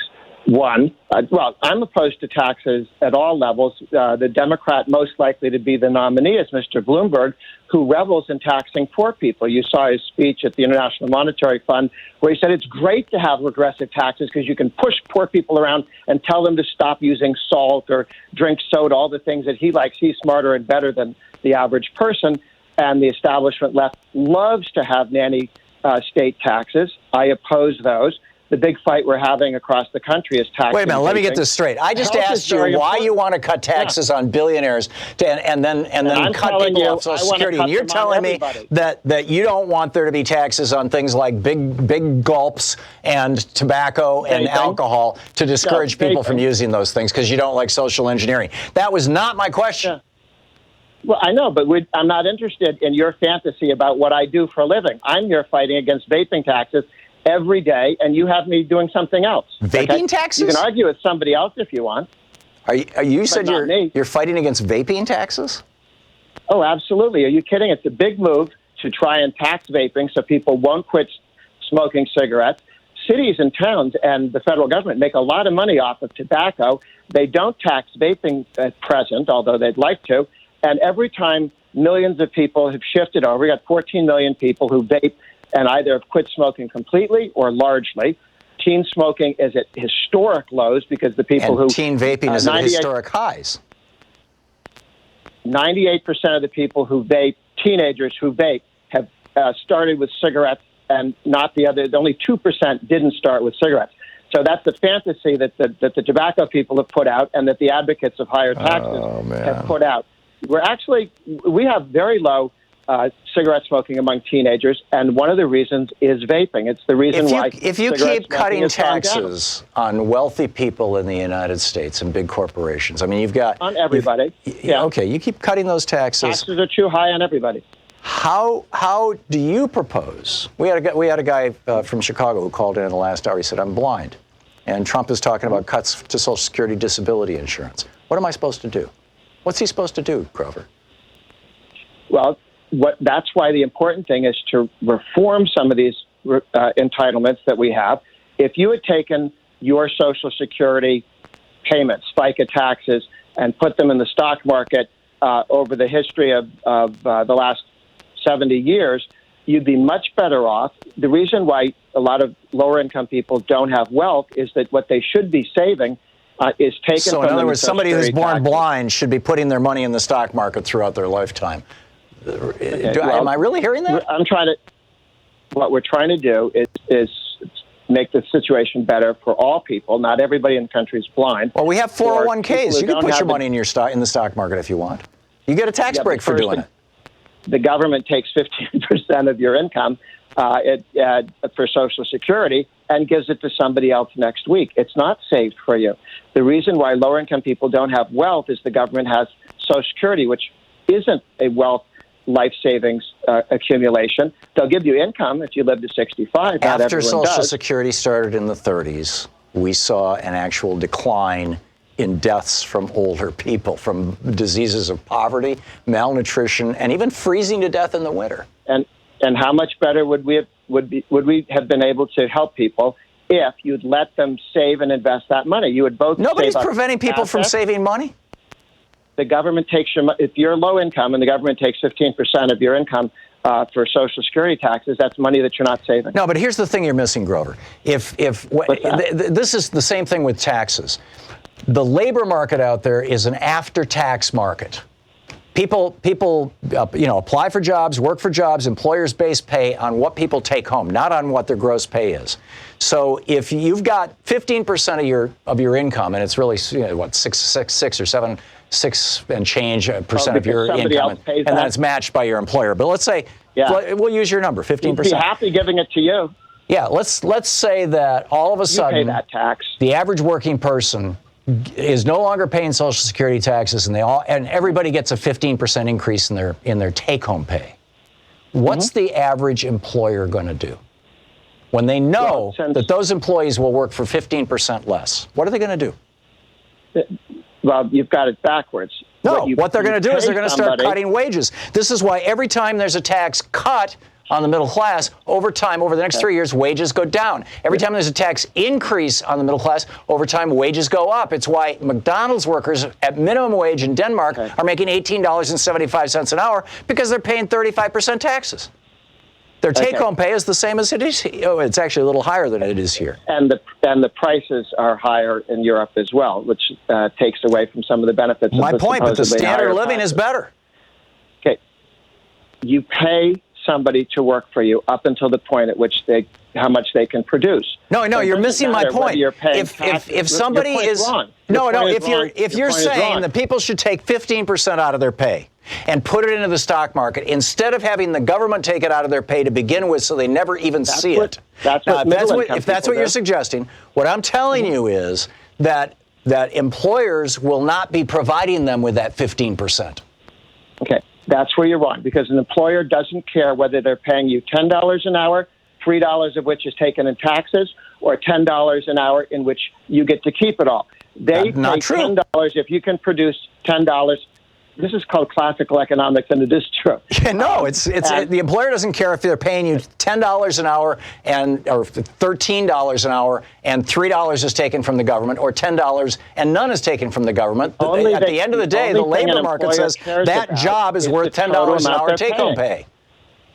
It's not. It's not based on take-home pay. Of course it is. It's based on how much you have to pay. People work for the money that they've got when they're at the end of the day. Employers pay what you're worth up to the point where you produce less than the 10 or 20 or whatever they're paying. Of course, and that's based on take-home pay. If the government takes more, no, that's not how. It is. People live on take-home pay, Grover. People don't live on on their total salary. They live on their take-home pay. Right. If you raise taxes, take-home pay goes down. People are going to get squeezed. They're going to demand higher wages, and they're going to get them. If you lower taxes, take-home pay goes up, and employers are going to say, wait a minute, I'm paying too much money for these people. Okay, well, it's a good... Again, look at history. Wages have been flat since... You're asking an employer, if you can produce $10 worth in an hour, because you're working at a steel mill, this is just numbers, okay? Yeah. Grover, I'm very sorry. It doesn't matter how much they tax you. Yeah, okay. I didn't hit that break. It automatically hits at 18 minutes after. I can't push it any farther than that. Good talking with you. Grover Norquist, atr.org is the website. Thanks a lot, Grover. Have a good day. We'll be back. It's That's a fascinating day. Stick around. We'll be right back.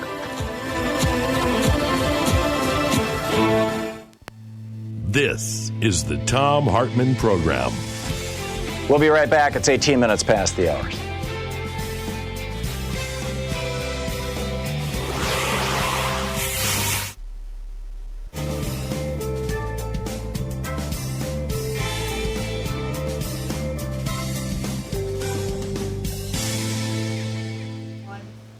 And welcome back. And Robin in Kingston, Washington. Hey, Robin, what's on your mind today?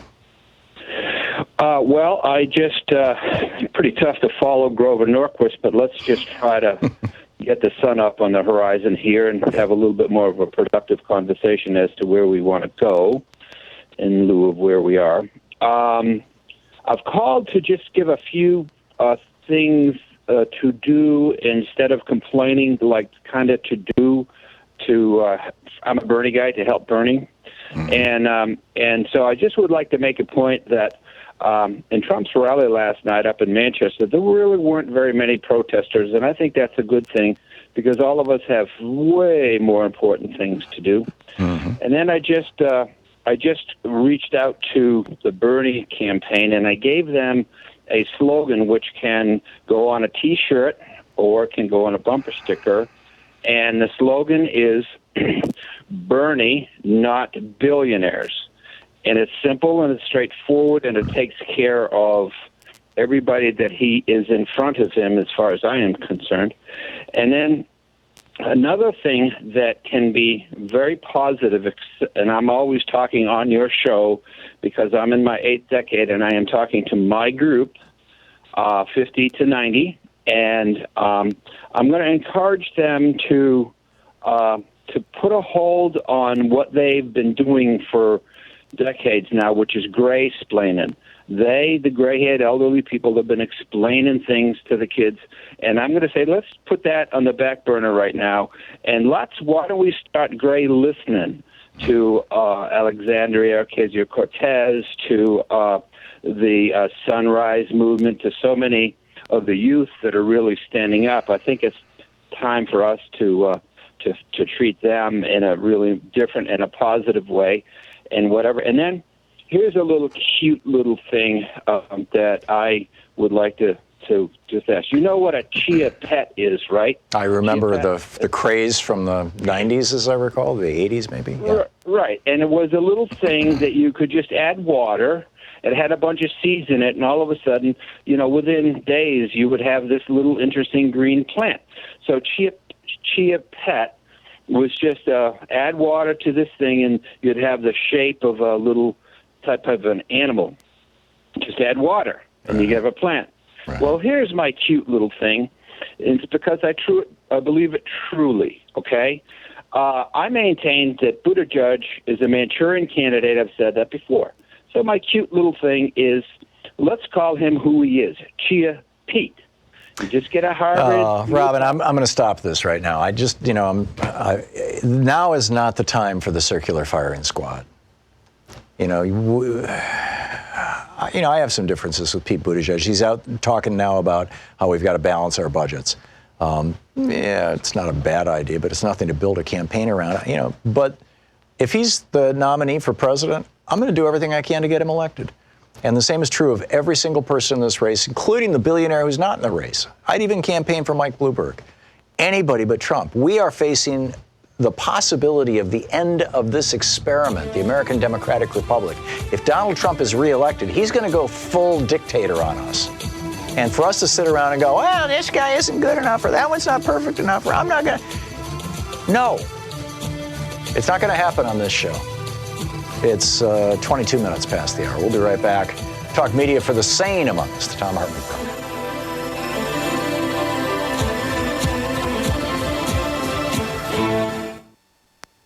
Our free Hartmann Report podcast recaps the show every day. It's available wherever you find great podcasts.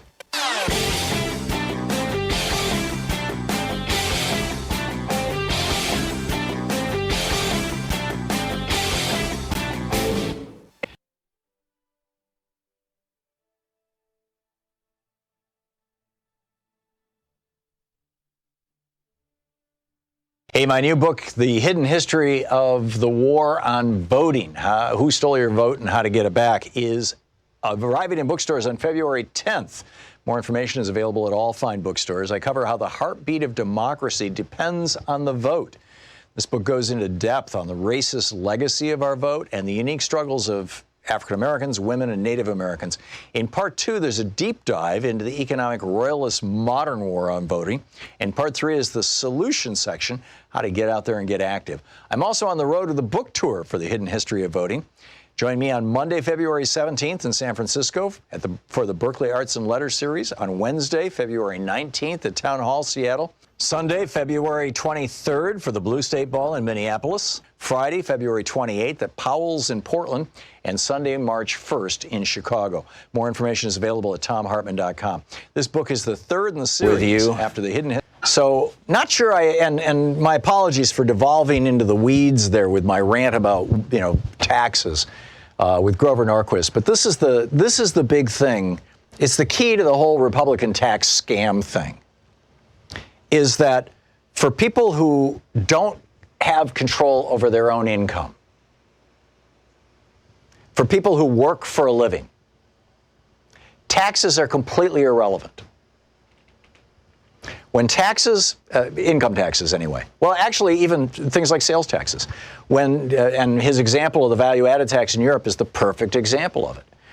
When taxes go up, decreasing take-home pay, wages go up to raise take-home pay back to what the labor market defines. And the labor market is largely a function of supply and demand. So taxes only matter if you're wealthy or have control over your own income. If you control your own income, you can say, okay, my tax went up 10%, I'm going to pay myself 10% more. But if you don't control your own income, then you're in that labor market, and that's how it works. And it's like, how do you get that through to people? I don't know. It's crazy. Anyhow, Dick in Dayton, Ohio. Hey, Dick, you're our Republican caller, aren't you, as I recall? How you doing, Tom? Oh, that guy that you had on there, I didn't understand him. You were really going at him, Tom. I was, yeah. What's up, Dick? Yeah. Hey, I was telling your screener, I listened to the president's speech. State of the Union address you're talking about?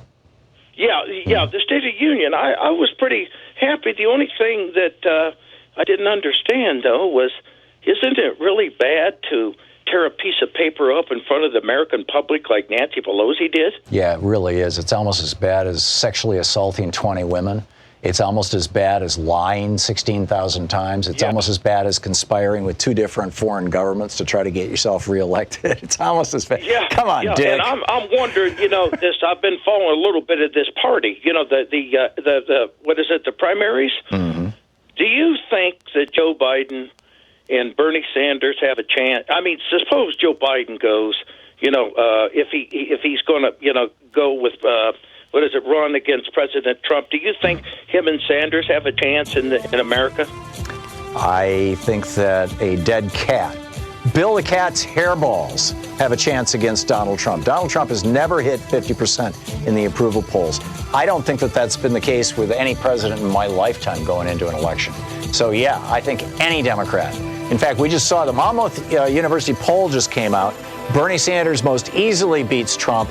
The billionaire Bloomberg is number 2 at easily beating Trump. Listening to the Thom Hartmann program. Call 202-808-9925. But everybody, all the way down to Amy Klobuchar, Andrew Yang beats Donald Trump. Everybody beats Donald Trump. We'll be back.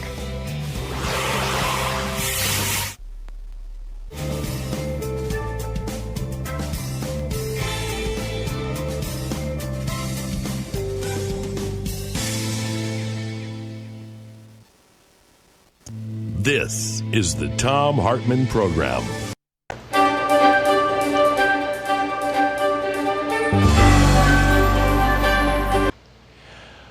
Our book today in the Thom Hartmann Book Club is Mind Blank, Cambridge Analytica, and the Plot to Break America by Christopher Wiley.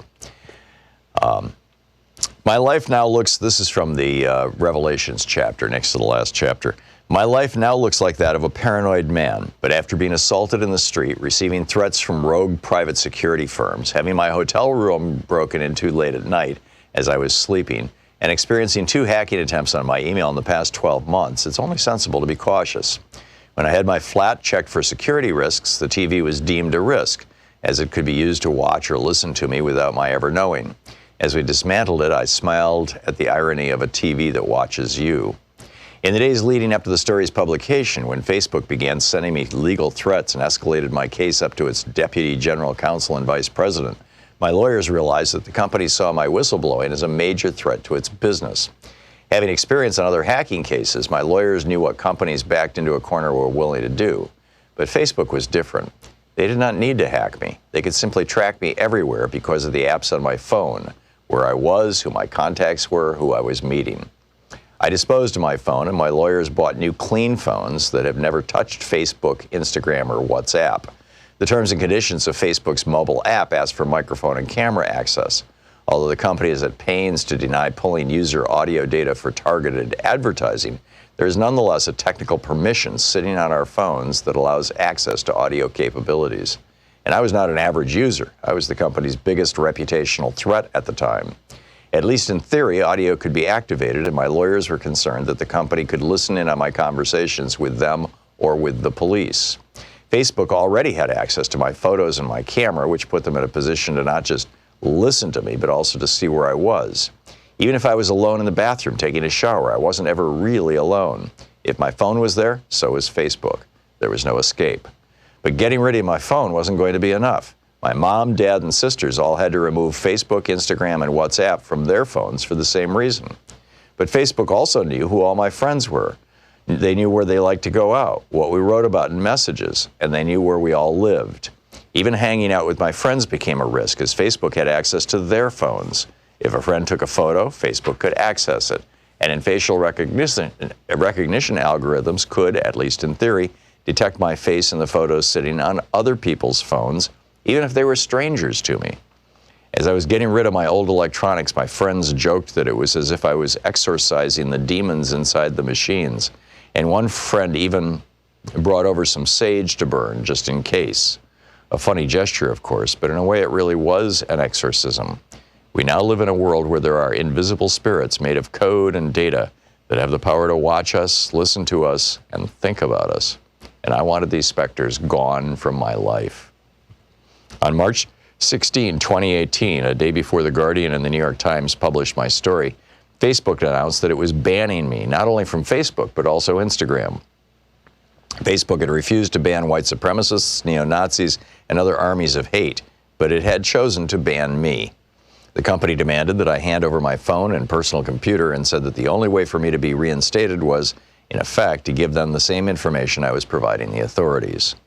Facebook behaved as if it were a nation state rather than a company. The firm did not seem to understand that I was not the subject of investigation. They were. My lawyers advised me to refuse their demands so as not to interfere with a lawful police and regulatory investigation.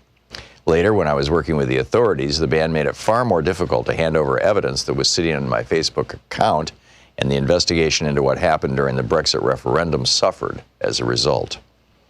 They say you appreciate something only when it's gone, and it was only when I was erased from Facebook that I truly realized how frequently my life touched their platform. Several of my phone's apps stopped working, a dating app, a taxi app, a messaging app, because they used Facebook authentication. Subscriptions and accounts I had on websites failed for the same reason. People often talk about a dualism, the cyber world and our real lives. But after having most of my digital identity confiscated, I can tell you that they are not separate. When you are erased from social media, you lose touch with people. I stopped getting invited to parties, not intentionally, but because those invites also happened on Facebook or were posted on Instagram. Friends who did not have my new phone number found it nearly impossible to get a hold of me, except for trying to send an email to my lawyers. When I got through the thick of the whistleblowing, it would only be in coincidental encounters at clubs or bars that I would make contact with people I had not seen in months. And now when guys on dating apps ask to check out my Instagram profile, it starts an awkward explanation of how I was banned and that I'm not catfishing, I promise. It's as if my identity has been confiscated and people no longer believe I am who I say I am. Sometimes I get recognized as that guy, and people worry that someone might start watching them if they decide to meet me. I always tell them that they needn't worry because these companies are already tracking them 24/7. This ban was nothing more than a dick move by Facebook, and it felt like trolling by frightened bullies. For me, it created at most an annoying personal hassle and was not nearly as consequential to my life as the kinds of retaliation that other whistleblowers have experienced, not to mention the degree of damage to modern society that the platform has already aided and abetted. But it showed me just how integral my online identity had become to so many facets of my life. The book by Christopher Wiley. Hey, my new book, The Hidden History of the War on Voting, Who Stole Your Vote and How to Get It Back, is arriving in bookstores on February 10th. More information is available at all fine bookstores. I cover how the heartbeat of democracy depends on the vote. This book goes into depth on the racist legacy of our vote and the unique struggles of African Americans, women, and Native Americans. In part 2, there's a deep dive into the economic royalist modern war on voting. And part 3 is the solution section, how to get out there and get active. I'm also on the road to the book tour for The Hidden History of Voting. Join me on Monday, February 17th in San Francisco for the Berkeley Arts and Letters series, on Wednesday, February 19th at Town Hall, Seattle, Sunday, February 23rd for the Blue State Ball in Minneapolis, Friday, February 28th at Powell's in Portland, and Sunday, March 1st in Chicago. More information is available at thomhartmann.com. This book is the third in the series after The Hidden History of Guns and the Second Amendment and The Hidden History of the Supreme Court and the Betrayal of America. Welcome back. Thom Hartmann here with you. Twitter kind of lighting up about Mr. Norquist. Fascinating stuff. Dave in Tuscaloosa, Alabama. It says here you disagree with me. What's up? Well, I suppose I sort of disagree with you, but my question was, if your theory is correct that an employer only looks at the take-home pay, that kind of creates the supply and demand for the That's worker? also true of the employee. Yeah. Okay, yeah. Well, I would definitely agree on the employee. But anyways, so if that's true, would a tax cut not create more jobs? Because then an employer used to have to, let's say he's making a $10 take-home, $10 an hour take-home job. Well, he used to have to pay that employee $15 an hour to create that job. Well, right. Now he's 5 went to taxes. 11. Yeah. Right. So does it not benefit the employee in that sense? Well, the employer would end up with more money, if they, when they lower wages because taxes got lowered. But I'm talking about job creation.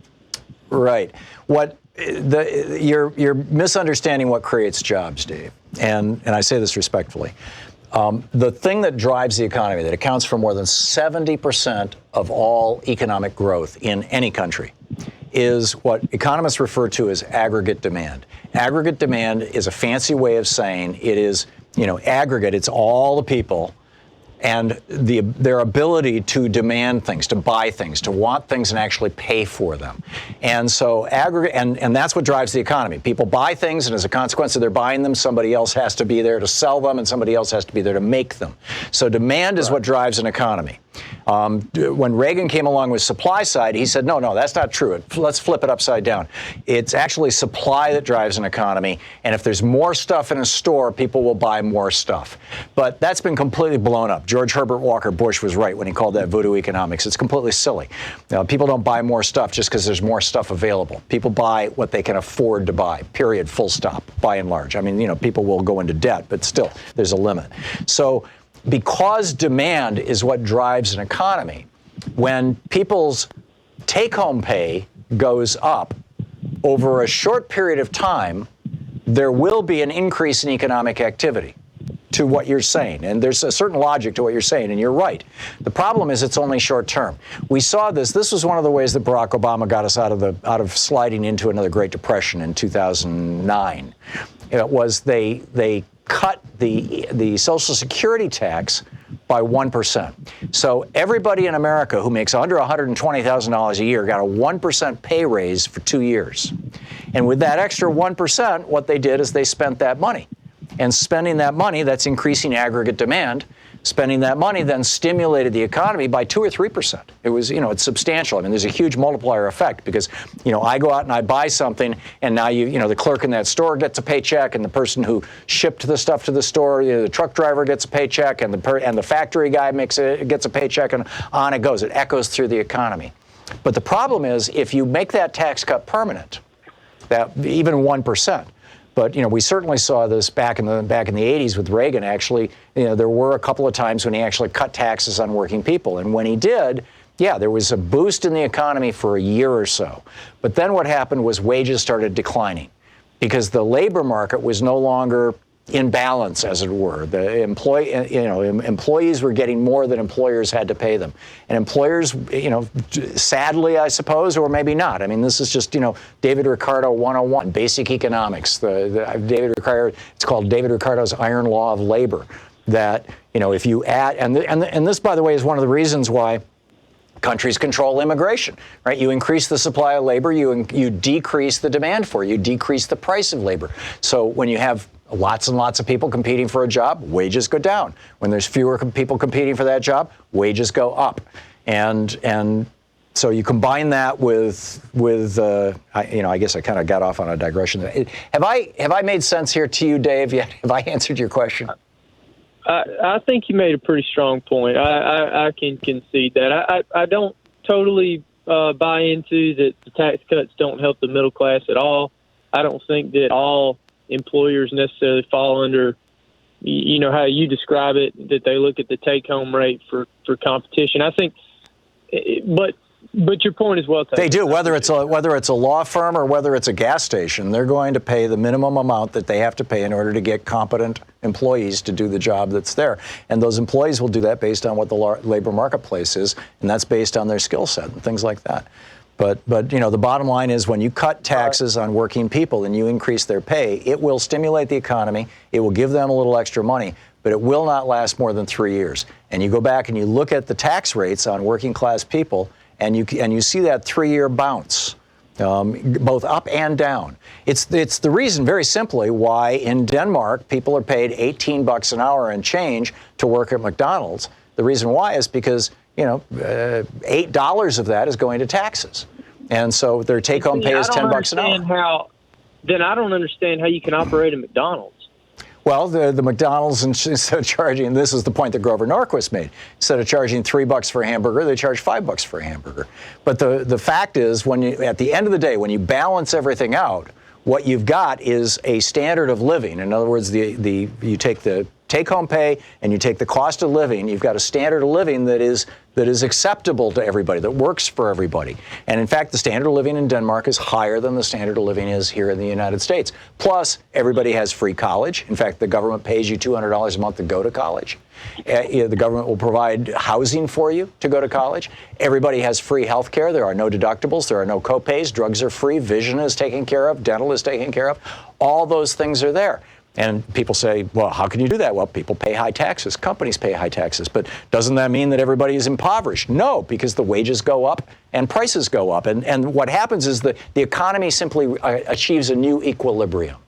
So that basically people are taking home what they were taking home before, but they have added in the process free health care and free education. And by the way, free child care, too. So anyhow, well, Dave. I certainly appreciate you taking my call. I'd love to talk more about pros and cons of socialism in the future, but thanks for taking my call. Thank you, Dave. Good to hear from you. Michael in Denver. Hey, Michael, what's on your mind today? Hello. Hi. Good morning, Tom. Sorry to totally geek out on taxes, everybody. That's okay. No, what I had called up about, basically, more or less to get a viewpoint from you, an opinion from you.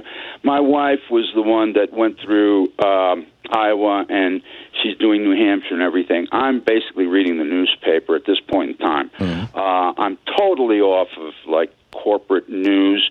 I started watching free speech TV, listening to progressive voices and WCPT and all of this exclusively now. That might be a danger, but I'd rather live in that danger zone. Okay. I wanted to ask you, just generally speaking, Iowa and New Hampshire, I believe, does not give you the full picture of what America is. No, it doesn't. Both those states are only, they're well over 90% white to begin with. Exactly. So, yes, that point's been made, and it's for me, it's very clear that in a way the issues, even though we all in the 50 states have very similar issues, we have very different issues too. Do you think? What's your opinion on right now? We're seeing just a very small picture of what the issues are and what the campaign's going to be about. South Carolina's coming up. It's a much more diverse state, certainly for African American people. Are the issues going to be clearer and more open, and people get an idea of what this is all about? That we're at a point in history right now where this system that we've lived under, that I was born in, and I can honestly say at 71, I was very comfortable and safe feeling that I lived in the United States of America with all of its problems. Right. I'm a veteran. I went to do the job for the American way of life. Right. So a lot of people are in the dark, it seems to me, and my fear is the generation behind us, the generations behind us. What direction are they going to go in? Well, this is the big challenge, Michael. Forgive my interrupting, but I see that I'm watching the clock here, and I know I'm going to hit a break shortly. You and I grew up in an America in the 60s, 70s, and even the early 80s before Reaganism really got its teeth into the middle class. We grew up in an America where you could graduate from high school and have a good life, raise a family, own a home, take a vacation every year, buy a new car every couple of years, and retire with some safety and comfort. And that is still echoing into the boomer generation. Our kids, the Gen X and the Gen Y and the millennials, our kids and their kids do not have that security that you and I grew up with. And it's a direct result of Reaganism, of the change. We left Keynesian economics in 1981 and we entered trickle-down economics. And this has devastated the American working class. And then on top of that, starting in the late 90s and the early 2000s, you saw, and culminating in 2005 with the bankruptcy legislation, you saw, student loan debt just start to explode. And, when Reagan came into office, 80% of the cost of a college education was paid for by government, and 20% was paid for by tuition. Today, it's exactly the opposite. About 20% is paid for by government, and about 80% is paid for by tuition. That is not a mistake or an error. That is exactly what they intended. This, in my opinion, and this is the most Machiavellian conspiracy theory, explanation for all this. But I remember reading back, it was published in 1951, the year I was born. I remember reading Russell Kirk's book, The Conservative Mind, back in the 1960s. And in that book, he said, if the American middle class continues to grow, and he was quoting Edmund Burke on this, the famous British conservative of the Revolutionary era, who said that, it does me no harm if a man as servile as a candle maker or a hairdresser is allowed to work, but it does considerable violence to society if he's allowed to vote. Russell Kirk said that eventually that middle class and their children are going to get so fat and happy that they're going to start demanding things. Women are going to start demanding rights. Minorities are going to start saying that they want to have an equal place at the table. And he basically predicted the 60s. The 60s came along, and women were sure enough saying, hey, we want our, and people of color were saying, what about us? And gay people were saying, what about us? And young people were saying, hell no, I'm not going to go to Vietnam. And the conservatives... Rise of diversity? Well, no. It's what happened was people like Ronald Reagan and Barry Goldwater and these guys who had read Russell Kirk back in the 50s, they said, holy crap, Russell Kirk was absolutely right. And what we are looking at right now is a revolution. These people are going to destroy this country. And by destroy this country, they meant destroy basically white male patriarchy. And sure enough, that's what's happened. And, to some extent, and it's a good thing. But they didn't think it's a good thing. They still don't think it's a good thing. Donald Trump is their standard bearer today. And in my opinion, the systematic deconstruction of the American middle class was simply a strategy to disempower all those people that Russell Kirk warned those white male Republicans about back in the 1950s. Michael, I got to run, but thank you for the call. Like I said, that's the most extreme conspiracy theory version of it. I wrote a whole book about it called Screwed. I still stand by it. If anybody can challenge that theory, give me a call. I don't think you can do it. We'll be back. You're listening to Thom Hartmann. Visit thomhartmann.com for audio and video archives. 48 minutes past the hour. We'll be right back.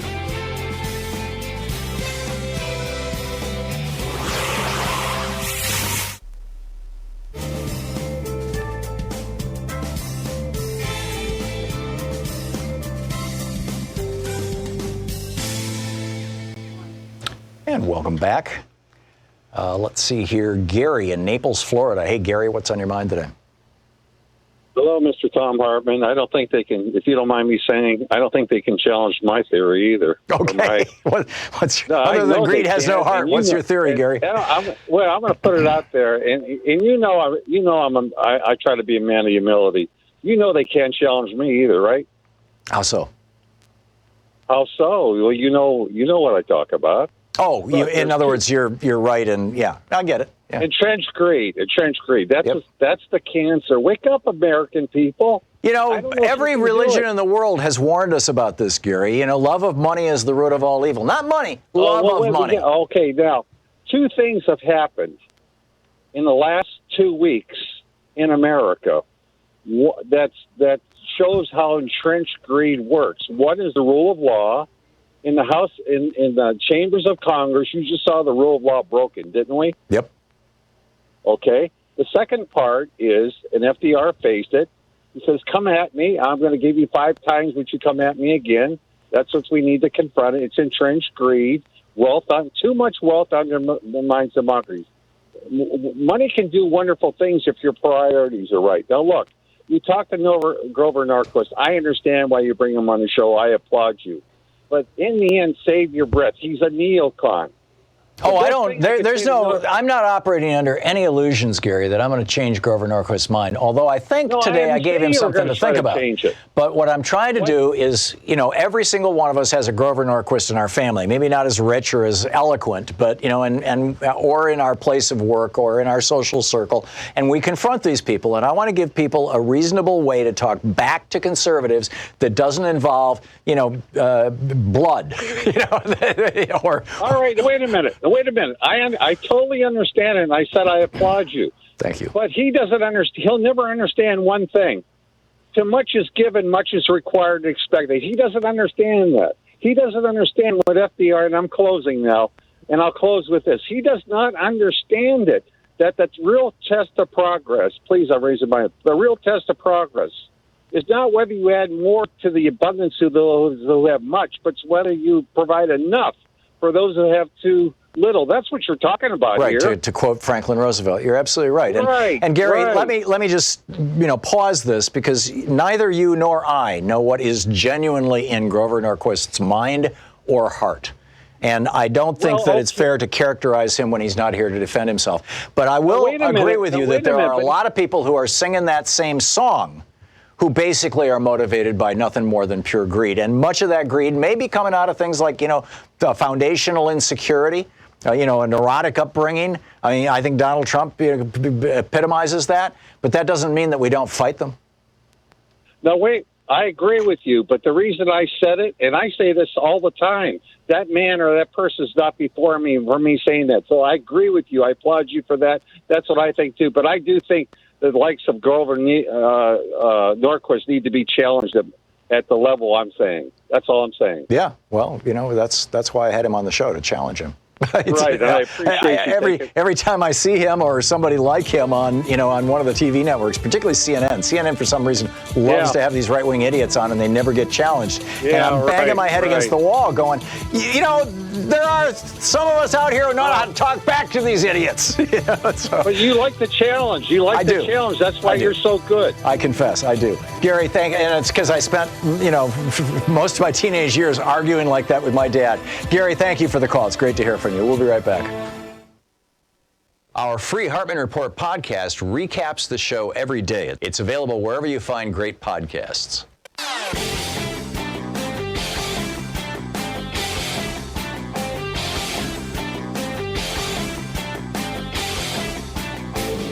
Hey, my new book, The Hidden History of the War on Voting, Who Stole Your Vote and How to Get It Back, is arriving in bookstores on February 10th. More information is available at all fine bookstores. I cover how the heartbeat of democracy depends on the vote. This book goes into depth on the racist legacy of our vote and the unique struggles of African Americans, women, and Native Americans. In part 2, there's a deep dive into the economic royalist modern war on voting. And part 3 is the solution section, how to get out there and get active. I'm also on the road to the book tour for The Hidden History of Voting. Join me on Monday, February 17th in San Francisco for the Berkeley Arts and Letters series, on Wednesday, February 19th at Town Hall, Seattle, Sunday, February 23rd for the Blue State Ball in Minneapolis, Friday, February 28th at Powell's in Portland, and Sunday, March 1st in Chicago. More information is available at thomhartmann.com. This book is the third in the series after The Hidden History of Guns and the Second Amendment and The Hidden History of the Supreme Court and the Betrayal of America.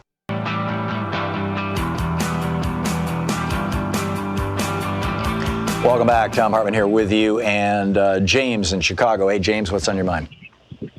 Hey, Tom, how you doing? Can you hear me? I can, yeah.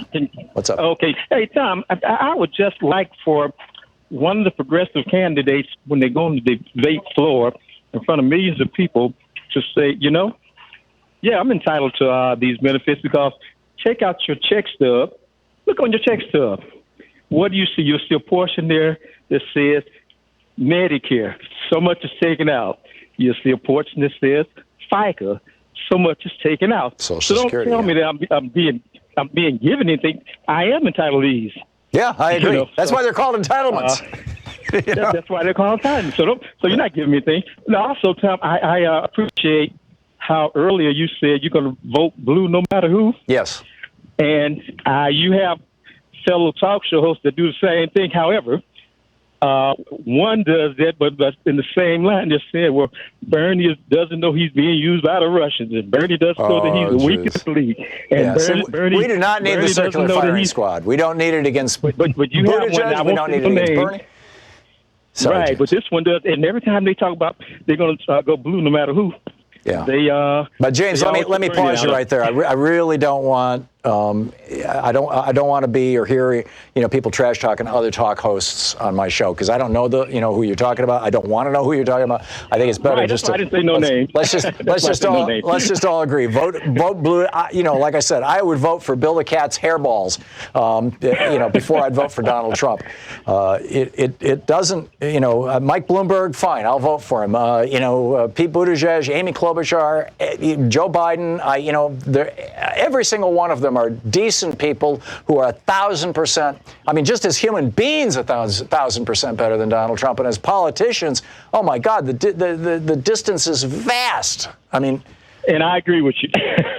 Yeah, so I agree. So we all need to get on that page. And when we hear people trash talking, other members of our Democratic family, right? Other people who it takes a lot of courage to run for public office. I don't have that much courage. Your entire life is subject to scrutiny. I don't think I could withstand that kind of scrutiny. It's just it is extraordinary to me that these people are willing to put themselves out there and say, I want to do this for my country. I so honor that. And we need to respect all of them, whether we agree with their politics, at least on the Democratic side. Now, there's a bunch of Republicans who are in there because they're looking to get rich. Yeah, thank you, James. You do a great job. Thanks. Thank you for listening to WCPT too, James. I appreciate the call. We'll be right back. It's, we're hitting the top of the hour here. I want to continue talking about the Trump stock market, the war on voting. Have you had the experience of being given a provisional ballot? Love to hear about that, too. We'll be back. You're listening to Thom Hartmann.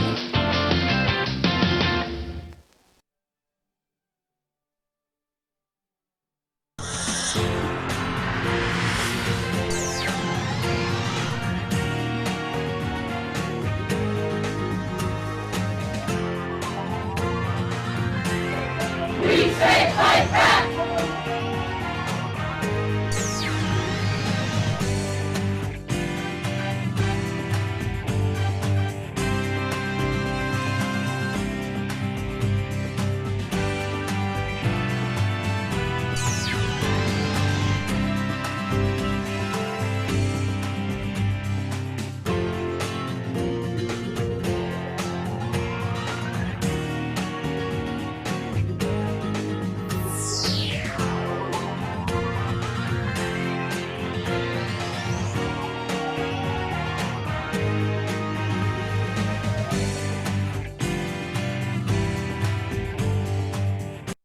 Book on the Thom Hartmann Book Report today, or Book Club today, is Cuban Women Confront the Future. It's an interview with Vilma Espin.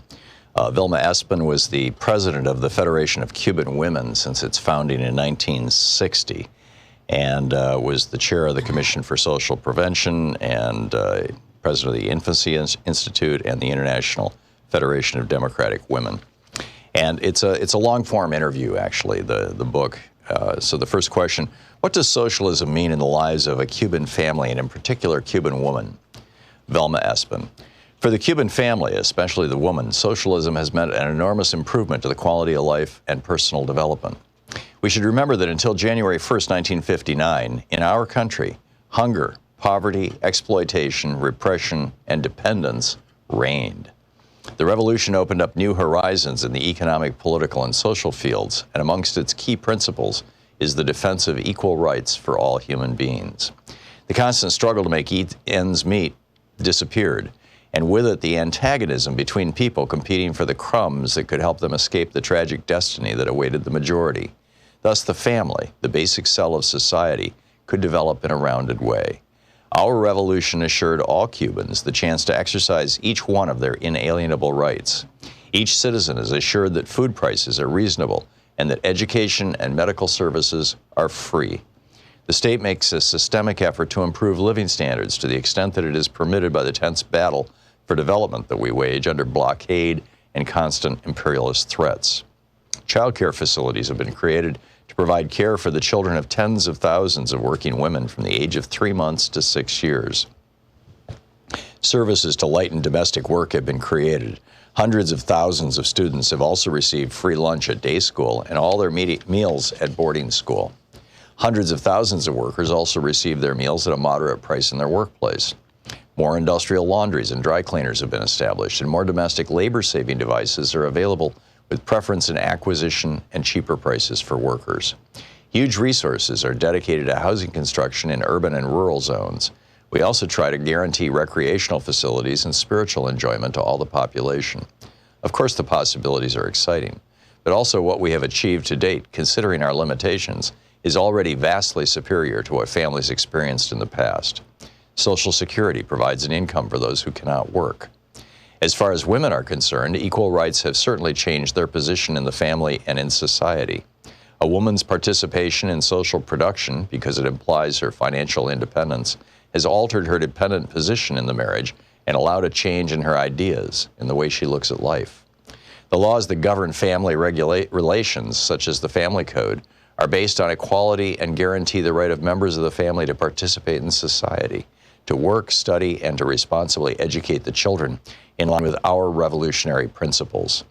This does not mean that we achieved all that we aspire to. We still have problems of a material nature to resolve, which are directly related to our economic development. There is still the need to eliminate backward ideas that some people hold, men and women, with respect to the role that each person should play within the home, the nature of the socialist family and the relationship between a couple, ideas which work against the full participation of women in the building of a new society. Obviously, the economic security guaranteed by both men and women having access to work, free health care, and education, the obvious satisfaction and confidence in oneself that equal opportunity and the chance to fully develop to the extent of one's talents, intelligence, and aptitude offer to each person, the constant motivation and emotional stability that comes from feeling useful, recognized, and dignified as a human being. Everything that socialism has brought to us undoubtedly fulfills the deepest desires of a family, particularly the woman, who until just a quarter century ago was exploited, oppressed, and marginalized in the family and in society. Question: what is the primary concern in Cuba, work or the human being? What place do women occupy within this concern? Vilma Espin: in Cuba, a country that is building socialism, the highest aim is human happiness, based on respect for the fundamental human rights of each person. That includes full social equality to education, health care, work, and professional training, with the chance to employ all of one's faculties to take an active role in society and to help develop that society, to create the material and spiritual basis for a full, harmonious life where the highest qualities of both men and women flourish. To reach those aspirations requires work, talent, dedication, and willingness from everybody. It requires constant scientific and technological innovation to assure economic and social development. Thus, each member of our society, along with the right to work and all the benefits brought by the revolution, has acquired the duty to help create the economic basis necessary for such advantages. The building of a new society and the fulfillment of new aspirations could not possibly be achieved except on the basis of work and the willingness of the whole population. And the people work with enthusiasm because work is the means for creating wealth and goods for all to enjoy. Work that is free from exploitation does require a new dimension, a quality that stimulates and produces satisfaction. To feel that you are useful and are creating your destiny, to project yourselves toward the future through your work, to cultivate the future. In a speech in January 1964, Che Guevara said that when each Cuban viewed work as a vital expression of their human creativity, technology, technique, and inventions would proceed apace, and all would participate with an uncontainable force in building the new society. The book, Cuban Women Confront the Future by Vilma Espin. Hey, my new book, The Hidden History of the War on Voting, Who Stole Your Vote and How to Get It Back, is arriving in bookstores on February 10th. More information is available at all fine bookstores. I cover how the heartbeat of democracy depends on the vote. This book goes into depth on the racist legacy of our vote and the unique struggles of African Americans, women, and Native Americans. In part 2, there's a deep dive into the economic royalist modern war on voting. And part 3 is the solution section, how to get out there and get active. I'm also on the road to the book tour for The Hidden History of Voting. Join me on Monday, February 17th in San Francisco for the Berkeley Arts and Letters series, on Wednesday, February 19th at Town Hall, Seattle, Sunday, February 23rd for the Blue State Ball in Minneapolis, Friday, February 28th at Powell's in Portland, and Sunday, March 1st in Chicago. More information is available at thomhartmann.com. This book is the third in the series after The Hidden History of Guns and the Second Amendment and The Hidden History of the Supreme Court and the Betrayal of America.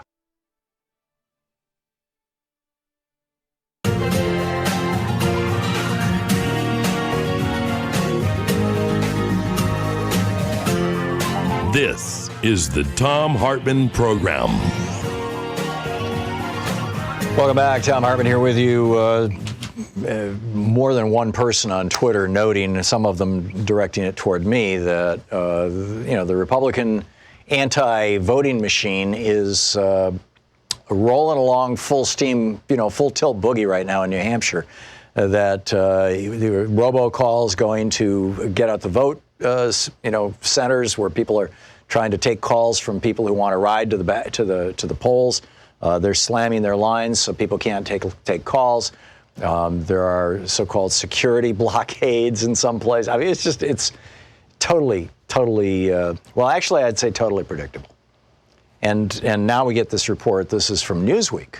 The Republican National Committee in recent weeks have reportedly funded thousands of automated phone calls. This is the RNC. Newsweek, by Christina Zhao, have reportedly funded thousands of automated phone calls to jam up the offices of dozens of House Democrats amid the fight surrounding the impeachment inquiry into President Donald Trump. Now, this was not about voting. This was about, this was from a couple weeks ago. But, that same machine is what they use to interfere with voting. I said 2 unnamed sources briefed on the effort told the New York Times that the coordinated phone blast tactic aimed to shape public opinion of the investigation as well as to simply tie up the phone lines of elected officials. Approximately 11,000 calls were reportedly made as part of the scheme. Now, how did they learn about this? They learned about it because a couple of Republican elected politicians, advisors, and aides were bragging about it at a, quote, off-the-record dinner. Amazing. He calls it, Mike Reed, the RNC spokesperson, says it's the Stop the Madness campaign. Right. The FBI director, Chris Wray, is now saying, and this is from last week. I didn't get to it last week, but I've been wanting to mention it ever since. The FBI is now saying that white supremacists, most the ones who are out there with guns and things, mostly men, these white men, who believe that because of the color of skin that they were born with, they are superior to people who have more pigment in their skin, that these white men are now a threat to the national security equal to Al-Qaeda or ISIS. Now, you will recall back in 2008, the last year of the George W. Bush administration, the FBI put together two reports, one on left-wing extremism and the threat to America of left-wing extremism in the United States, and another on right-wing extremism. The left-wing extremism, you know, their report, they talked about the historic left-wing extremism, or violence, rather, the threat of violence. The left-wing threat of violence was the old weather underground from the 1960s. And they blew up buildings, and they actually killed some people. I don't believe that they ever killed anybody intentionally, but they, you know, in one case, I remember one of the more famous ones, a janitor was killed in a building that they had blown up. Terrible stuff. I had at least one friend who left the SDS to go join the Weather Underground, and we never saw her again. She ended up going to prison. This was, back in the 60s. And but that pretty much doesn't exist anymore. I mean, Fox News has this one clip of these three black guys in a town in Pennsylvania, I think it was Philadelphia, I could be wrong, who were in a black neighborhood at a black polling place, and, half expecting, this is what William Rehnquist used to do in the 1960s. He'd go into Hispanic and Native American neighborhoods to their polling places. Big, burly white guy, 6'2", huge, massive. Rehnquist was a big man. And he'd stand in the line and he would demand it. He was a lawyer. He knew what he was doing. I mean, that's how he became Chief Justice of the United States Supreme Court. This is how he started. And he would say, "Prove to me that you're who you say you are. I don't think you're qualified to vote. You don't look like you're qualified to vote for me. I hear a Spanish accent. I'm not sure you're a natural-born citizen." He would do this kind of stuff, and it would scare the hell out of people. They would flee the polling place. I mean, he's doing this in the line to get into the building. That was Republican voter suppression in the 1960s. That's how they did it. And they were quite famous for it. Some of them got in trouble for it. Most of them got promoted. But we've gone now from that to these far more sophisticated systems. One of the main ones that I talk about in the hidden history of the war on voting, which I had wanted my publisher to title The Hidden History of the Republican War on Voting, because there is no Democratic war on voting. Hasn't been since the mid-'60s. It used to be the Dixiecrats, the racists in the South used to be Democrats. Lyndon Johnson saw to that. And, since the 60s, the Democratic Party has been the party that has consistently been the party of voting rights. And then you get this BS from people like Donald Trump last night in New Hampshire. He comes out and he says, "Well, I really won in New Hampshire," or words to this effect, "because there were all these busloads of people coming up from Massachusetts to vote in the New Hampshire primary." Because he didn't win the New Hampshire primary. And it's just a lie. It's just a simple lie. But apparently he believes it, or at least he remembers it well to keep reciting it. Well enough to keep reciting it. And I guarantee you a lot of his followers believe it. So when they're stopped at the polls and asked for ID, and when they have to jump through hoops in order to vote, they go, "Well, yeah, I guess this is the price I have to pay to stop illegal aliens from voting, or people from Massachusetts coming to New Hampshire to vote." When none of that is happening. These guys have spun this whole yarn, this whole story, this whole tale of the busloads of people. And frankly, more often than not, it's busloads of black people. And yeah, sure enough, the souls to the polls thing, go to church and then go to early voting afterwards, and sometimes the churches would rent a bus to do it. It's a lot easier, but to hear Donald Trump tell it, or for that matter, to hear Ronald Reagan tell it, those busloads of black people are going from polling station to polling station. No, it's never happened. It's literally never happened. They invent this stuff out of thin air, slap a coat of paint on it of racism, and trot it out to gullible white people. It is our national tragedy right now. We need to be reaching out to our neighbors and friends and relatives and saying, you know, they are lying to you. That's not going on. Nobody who is in this country illegally is going to risk going to jail for 2 to 10 years just in order to be able to cast a vote. It doesn't happen. It's never happened in any consequential way.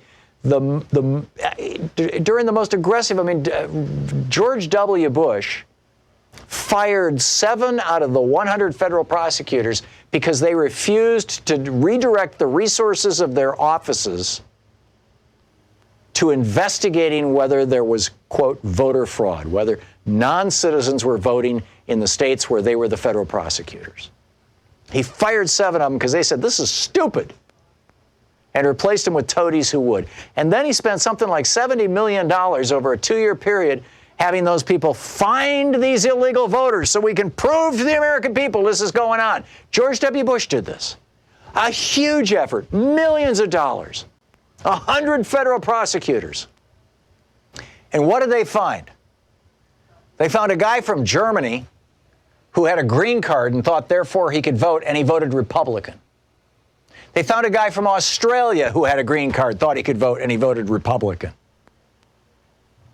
To the best of my knowledge, they didn't find a single person from Mexico who was here illegally voting. Maybe 1 or 2. I don't know. But the peak of any year of prosecutions for people, quote, illegally voting was, as I recall, somewhere between 13 and 18 people nationwide.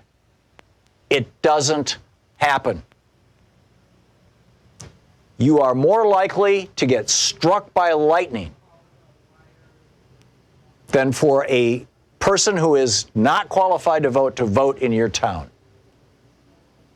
It doesn't happen. But this story has been used to suppress the vote, to villainize people, to excuse electoral failures. And it's continuing to, as I said last night, Donald Trump did it in New Hampshire. Another lie. And you know what Franklin Roosevelt said about big lies? And that's what they're doing. This is the big lie technique all over the place. This is the Republican Party. We'll be back with your calls right after this. 16 minutes past the hour here on the Thom Hartmann Program.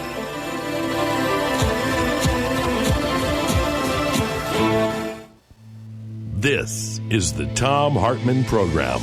We'll be right back. Stick around.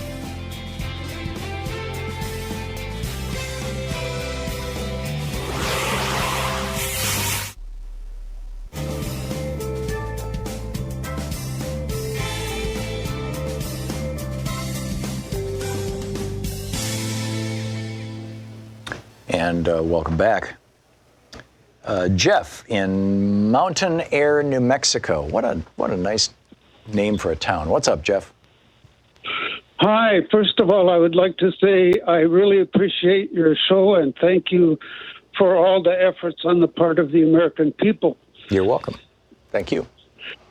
What I was thinking, I would like to know if it would be possible for elderly people who are deeply in debt and approaching the ends of their lives to make Donald J. Trump the beneficiary of their wills, thus forcing him to subsume their debts.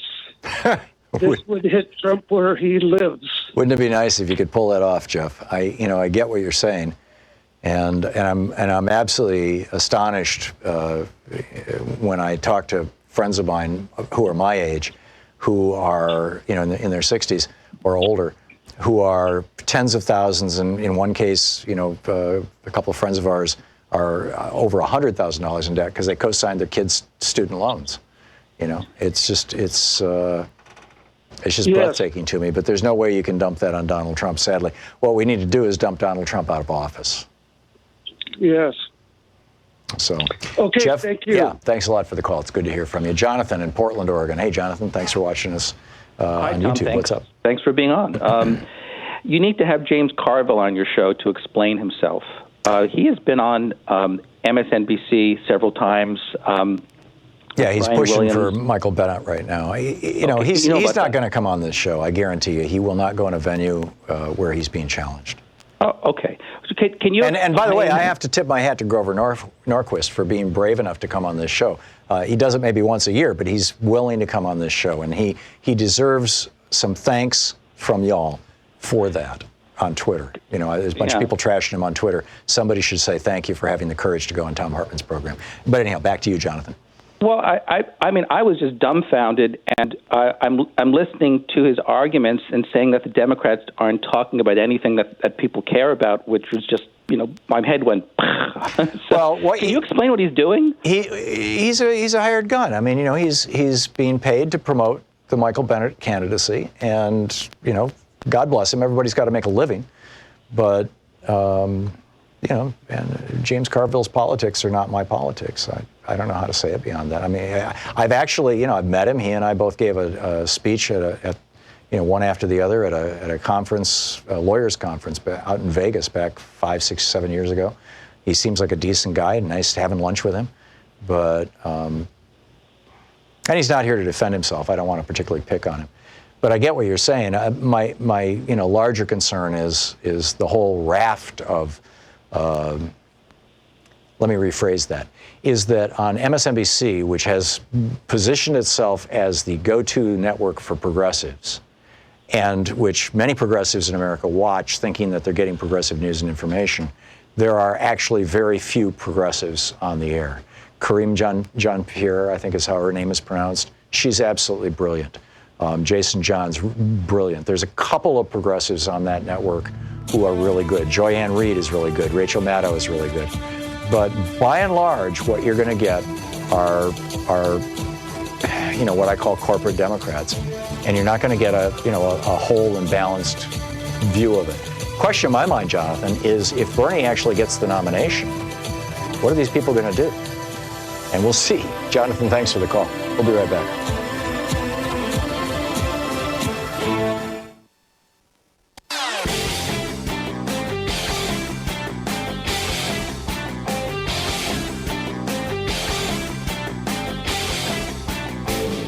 Our free Hartmann Report podcast recaps the show every day. It's available wherever you find great podcasts.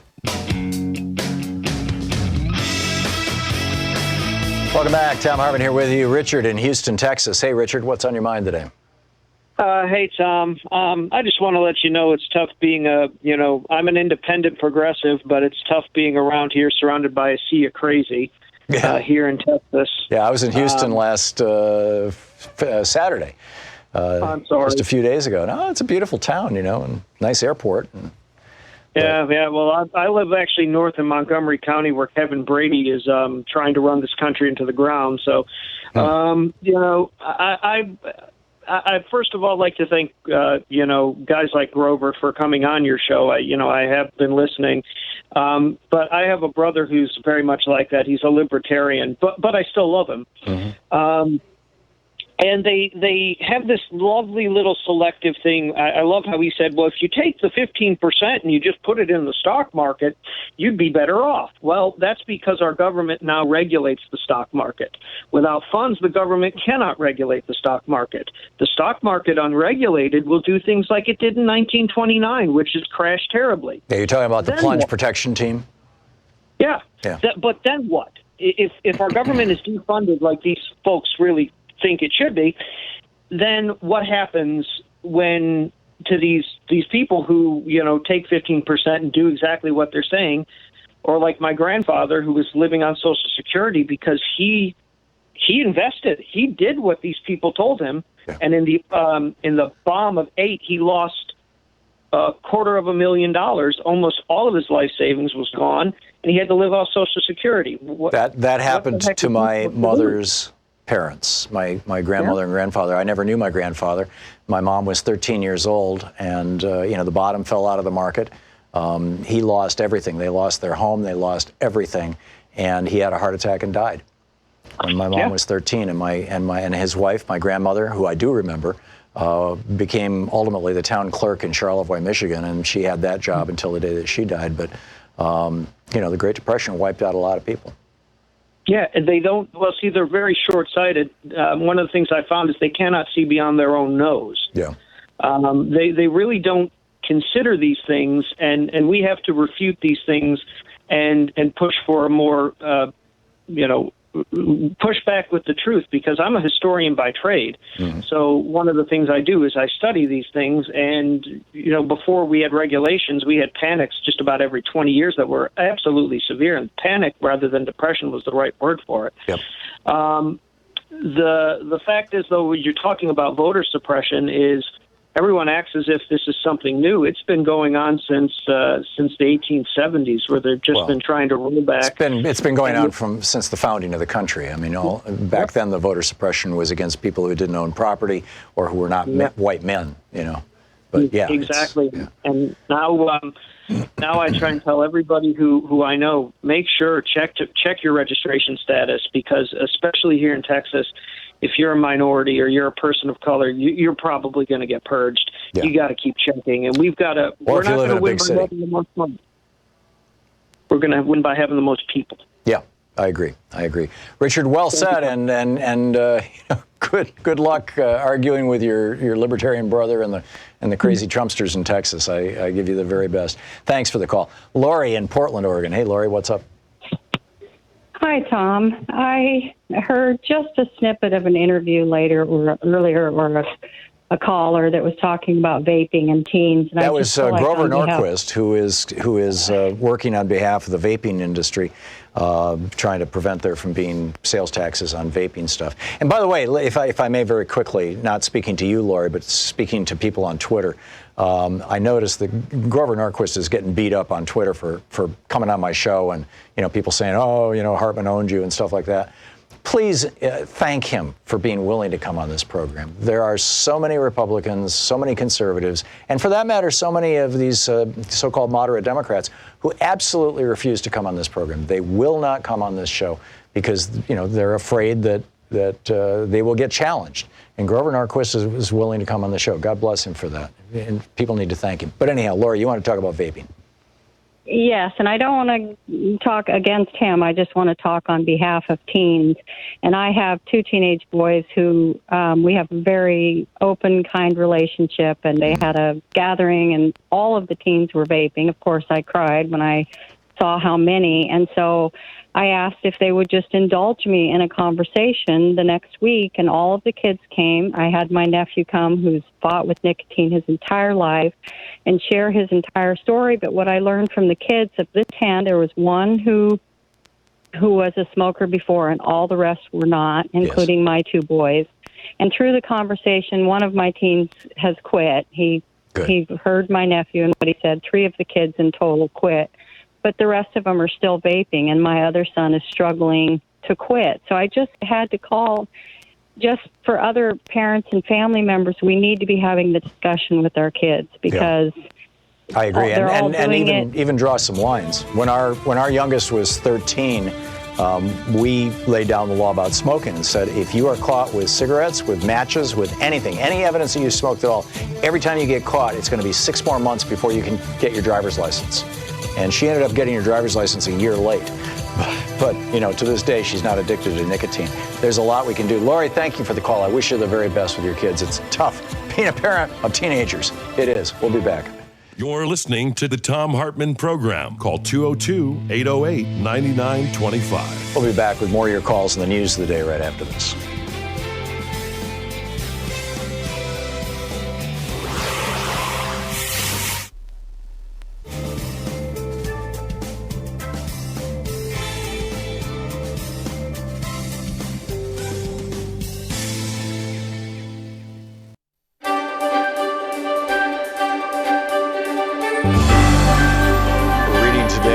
Guns for Hire, how the CIA and U.S. Army recruit mercenaries for white Rhodesia. It's a historical reprint of what appears to be a 1979 pamphlet, basically. This is from the introduction. It does have an ISBN number. It is available in book sources. In Zimbabwe, Rhodesia, actually this must have been published post-1980 because they're referencing Zimbabwe. In Zimbabwe, Rhodesia, 270,000 white settlers, mostly immigrated since World War II, controlled the government and economy, ruling over the 7 million black Africans. The Zimbabweans cannot vote. They have been forced off the bulk of the arable land, and they have no democratic rights whatsoever. All labor performance in Zimbabwe is black labor, and it is intensely exploited, often at less than subsistence wages. Zimbabweans have been fighting European invaders since the early 17th century. Since the 1890s, they have been directly ruled by Europeans, at first in the form of a private British corporation, the British South Africa Company. Since 1923, direct political rule has been in the hands of the white settlers, currently led by Ian Smith and his fascist Rhodesian Front Party. It's important to note that the white settlers were originally given this direct local power as a, quote, self-governing colony of the British government, thereby creating a master-caretaker relationship. During these past 80-odd years, Western imperialism, the multinational corporations of the United States, Britain, and South Africa, has extracted huge profits from the exploited and oppressed Zimbabwean population via the subsidiaries of the Anglo-Americans, Lonrho, Amax, AMAX, Union Carbide, Mobil, ITT, and other corporations. They fully intend to continue doing so as long as they can.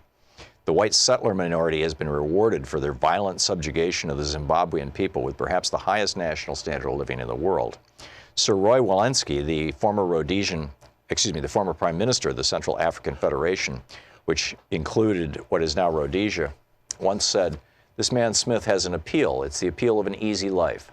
For $6,000 a year, you can have 5 servants, a swimming pool, and a lot." Beginning during the early 1960s, however, the Zimbabwean nationalist forces under the leadership of the Zimbabwe African National Union, ZANU, evolved the strategy of guerrilla war to liberate their people and land. It is proving to be very successful. There are 20,000 guerrillas in base camps in Tanzania and Mozambique, over 3,000 in Zimbabwe itself, and this number is continually rising. In a meeting between Stephen Solars, a U.S. congressman, and the ZANU guerrilla leaders, they were reported to reject the possibility of enlisting the assistance of Cuban or other foreign troops, declaring that if we cannot liberate ourselves, we do not deserve to be liberated. Despite Western propaganda to the effect that the U.S. and British only wish to avoid a bloodshed in Rhodesia, don't forget the Zimbabweans have been bleeding for almost a century, their real fear is that the liberation struggle will win.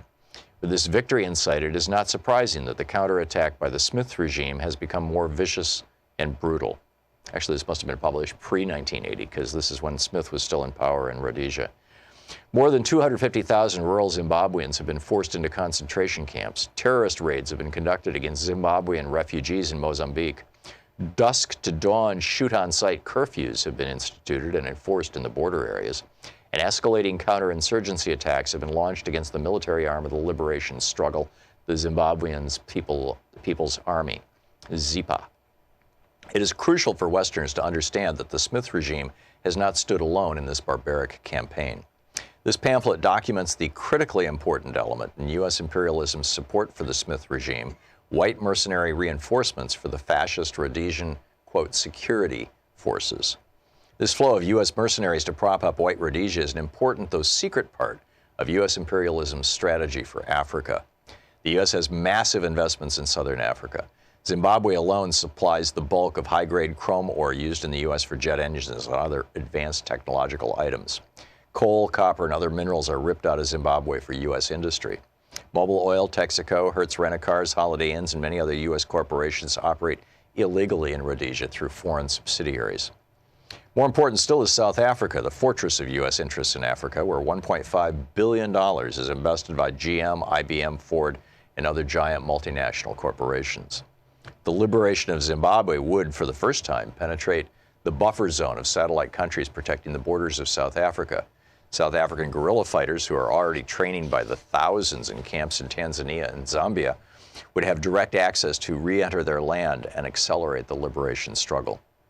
Knowing that the stakes are high, U.S. imperialism has worked to strengthen the white supremacist outposts in Africa, although at times this had to be done covertly.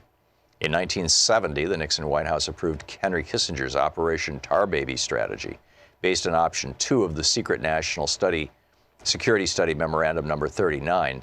This strategy essentially called for covert military assistance, including direct exchanges, so the South African troops could be trained in the U.S. in specialized tactics and weapons. This would be done while the U.S. tried to convince Africans that it was on their side. This is from the pamphlet number 39, that Kissinger memorandum. We would maintain public opposition to racial oppression, but relax political isolation and economic restrictions without openly taking a position undermining the United Kingdom and the UN on Rhodesia. We would be more flexible in our attitudes toward the Smith regime. And it goes on from there. Guns for hire. Hey, my new book, The Hidden History of the War on Voting, Who Stole Your Vote and How to Get It Back, is arriving in bookstores on February 10th. More information is available at all fine bookstores. I cover how the heartbeat of democracy depends on the vote. This book goes into depth on the racist legacy of our vote and the unique struggles of African Americans, women, and Native Americans. In part 2, there's a deep dive into the economic royalist modern war on voting. And part 3 is the solution section, how to get out there and get active. I'm also on the road to the book tour for The Hidden History of Voting. Join me on Monday, February 17th in San Francisco for the Berkeley Arts and Letters series, on Wednesday, February 19th at Town Hall, Seattle, Sunday, February 23rd for the Blue State Ball in Minneapolis, Friday, February 28th at Powell's in Portland, and Sunday, March 1st in Chicago. More information is available at thomhartmann.com. This book is the third in the series, after The Hidden History of Guns and the Second Amendment and The Hidden History of the Supreme Court and the Betrayal of America.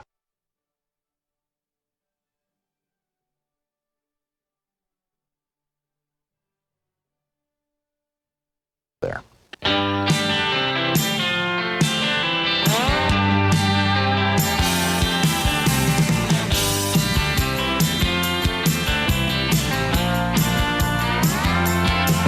Excuse me, welcome back. Thom Hartmann here with you. One of the things about the New Hampshire primary that I'm going to predict is the wrong word, but I'll just share this kind of simple reality and then a speculation about how it might be handled.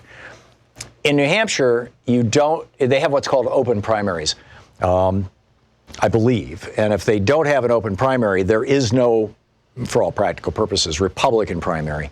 And so a lot of people who are either registered as Republicans or are independents who may have voted for Donald Trump may be either re-registering as Democrats or simply voting on the Democratic side. I should double check to see if it's open or closed primaries. But in any case, you got a lot of Republicans running around loose in New Hampshire. I lived in New Hampshire. Louise and I lived there for 5 years. I'm real familiar with the state. And there's a lot of Republicans in New Hampshire. It's mostly Republicans in New Hampshire, it seems. Except down in the southern part of the state where you've got all the Massachusetts expats. And so if Bernie wins New Hampshire, and all the indications are that he's going to win and probably win substantially, if Bernie wins New Hampshire, will the pundits on TV tonight be saying, well, that was probably Trump voters who put him over the top? And then will they add to that, and they did it because they think Bernie's the weakest candidate to go up against Trump?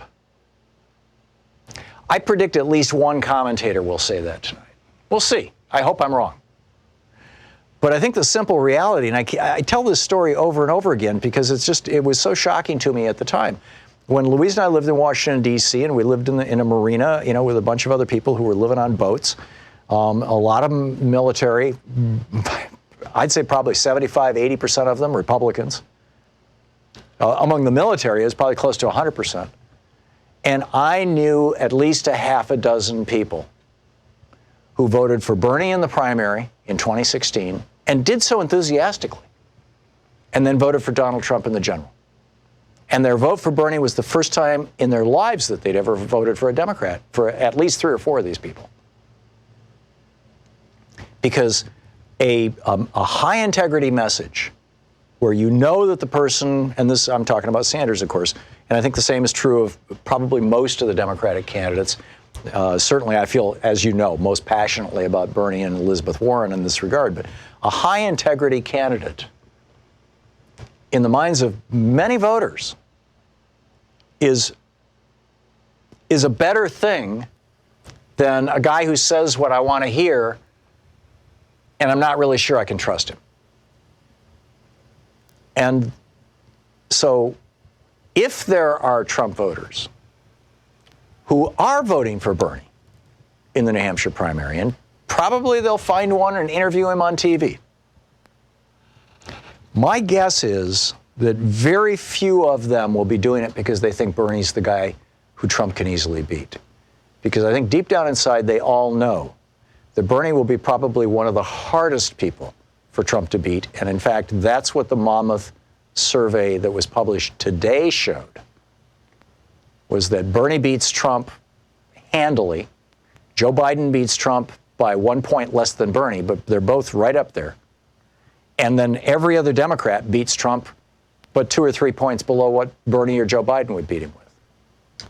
So, you know, we've got a good field. We've got a bunch of good candidates. They're all good people. I'll vote for any of them. I will work for any of them.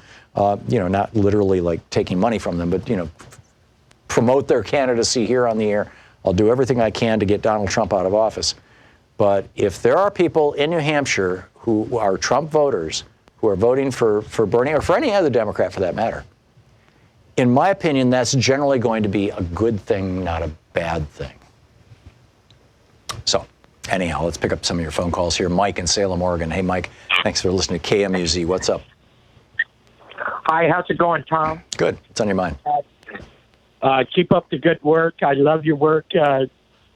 But I am so sick and tired of stupid humans letting these corporations steal our future. Where's our 300-mile-an-hour train? Where's our Autobahn that was built in 1943? Why don't we have that? Right. It's unbelievable that we are kept from the future. What's equally unbelievable, Mike, is that when Donald Trump was campaigning in 2016, one of the ways that he got all those guys that I knew who voted for Bernie in the primary and then voted for Trump in the general, got them to go along with him was by pointing out that, and Mike, thanks for the call, was by pointing out that our airports are falling apart, our rail lines are falling apart. You know, Amtrak from New York to Washington, D.C. can't, for most of the trip, can't go over 70 miles, or much of the trip can't go over 70 miles an hour. You know, you can take a train in China, you can take a train in Japan, you can take a train in South Korea or Taiwan, you can take a train in any European country and travel 200-300 miles an hour and walk down the aisle with a glass of red wine and not worry about spilling. You can sit a glass of red wine on your tray table and eat dinner on these trains. And on Amtrak, you know, God forbid you stand up and walk around with a bottle of water. I mean, it's all over the place. And this is not to slam Amtrak, it's to slam all these politicians who have refused. I mean, basically what happened was in the 1980s when Reagan cut taxes on rich people and corporations so radically, we no longer had the money to maintain our infrastructure. And it took a decade or two for it to show, but here we are. We've got infrastructure that was built by the last Democratic presidents and by Dwight Eisenhower. And that's it. And it's just like, you know, yeah, we've been robbed. Jim in Canadian Lakes, Michigan. Hey, Jim, what's on your mind today? Hi, Tom. I was just thinking about Grover's work. He is explaining how the economy works, and he couldn't be farther from the truth. Expected sales is why people hire and fire. Or real sales, yeah. And we have Bernie Sanders, who can make those expected sales go through the roof if we get the education windfall and the healthcare windfall. We'll have all this money. And a $15 minimum wage. Yeah, all of that increases aggregate demand, which boosts an economy. Absolutely. And all you have to do is look at any country around the world that does it. And so this goes to show you they're not interested in that. Yeah. They're interested in the downward pressure on our wages. Yes, absolutely. These guys love to talk about job creators. The real job creators are minimum wage workers. They're the ones who spend 100% of their income, and not just minimum wage workers. Basically the bottom half of America in terms of wages. People earning under $25,000 to $30,000 a year. They're spending all of their income probably all the way up to 50, 60, 70,000. Most people are spending all of their income every year, and those are the job creators because they're stimulating aggregate demand. They're creating that demand. Thanks a lot for the call, Jim. Frank in Woodland Hills, California. Hey, Frank, what's up? Hey, Hey, Tom. Pleasure. I just wanted. By the way, I'm picking up your book on voting today. Cool. But I was hoping I agree. I was hoping if you could probably do a quick riff on the Electoral College. And before you do, have you noticed that this is the only guy in office that his hair has never turned gray, like whether it's Bush, Obama, everyone, Clinton, this guy's here. Yeah. You don't know. I mean, but anyway, back to that's just a little humorous point, I think. Yeah, no, I get it. So here's the deal with the Electoral College, Frank. At the founding of the Republic, when or not the founding really, this was a few years later, but it was when the Constitutional Convention was happening in Philadelphia in July of 1787. I mean, it lasted throughout the summer, but this debate happened in mid-July. And the debate was, how do we, if we're going to elect a man or a woman for that matter, but obviously back then they all thought it would be a man forever. If we're going to elect a man to be essentially pseudo-king, to have extraordinary power in the executive branch of government that executes the laws, that runs the police, that is the commander-in-chief of the military, how do we make sure that the public elects a worthy person, a person who, in the words of George Mason, is not a drunkard? How do we make sure that people know who these candidates are well enough to be able to make an informed choice? And at that time, our country, which was basically the Eastern Seaboard, these 13 states, our country was larger, I believe, than any other Western country in the world. It's like the Eastern Seaboard states are multiple times the size of France or England or Germany, or it's huge. And how do you have somebody who's running for office in New York City, which was the capital at that time, or Washington, D.C., which was the capital just a few years later? How do you have somebody running for that office and have somebody way down in Georgia or way up in northern Vermont or New Hampshire be able to know whether this person has high moral character, whether they're a person who's worthy of the most powerful position in this new country? And so the idea was we're going to do two things. Number one, we're going to ask communities to elect a person or select a person who has never held political office. Right in the Constitution, it says that electors, people in the Electoral College, may not be politicians. They may not have held public office. Somebody who's never held public office, who has no dog in the fight, and we're going to send that person to Washington, D.C., and we're going to tell them our preference. We're going to say, we would like you to vote for Hillary Clinton or Donald Trump, whatever it may be, or George Washington or, Alexander Hamilton. But you may choose somebody else if when you get there and you interview the actual candidate, you discover that guy actually is a drunkard, to use George Mason's term.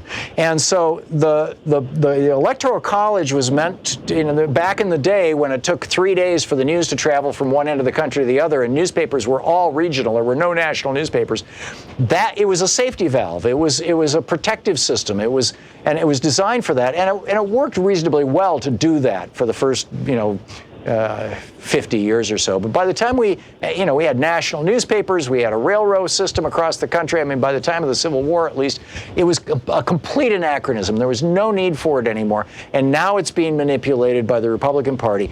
George W. Bush got 2 million fewer votes than Al Gore, according to the exit polls, and 500,000 more votes. Al Gore got 2 million more votes than George W. Bush, according to the exit polls, and 500,000 more votes than George W. Bush, according to the official results. And with Donald Trump, it was 3 million votes, right? The Electoral College is a complete anachronism now. It's no longer appropriate for this era. In fact, it's an impediment to real democracy. You can't call yourself a real democracy if the people who the majority vote for are not the people who are in office. It's just that simple.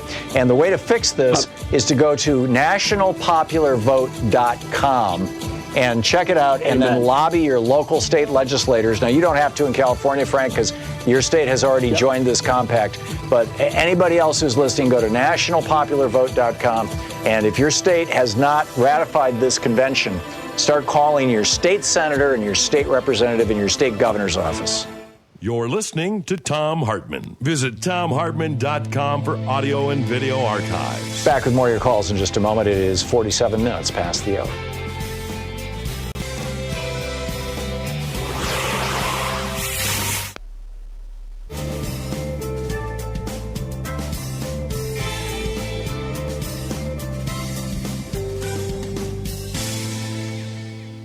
And welcome back, Denise in Calumet, Michigan. Hey, Denise, what's up? Well, hi, Tom. It's good to talk to you again. Thank you.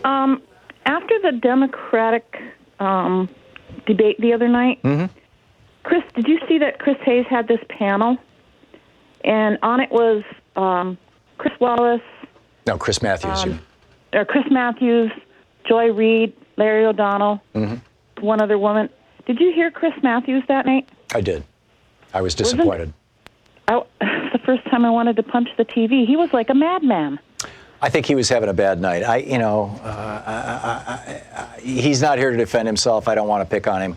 I'll just say I was disappointed and leave it at that. Yeah. But I have called, before the witnesses and stuff, I called Republican senators. I called at least 45 of them, everyone I could get through to. Then when it was time for the vote, I called again, telling them to please do the right thing. And, they just didn't.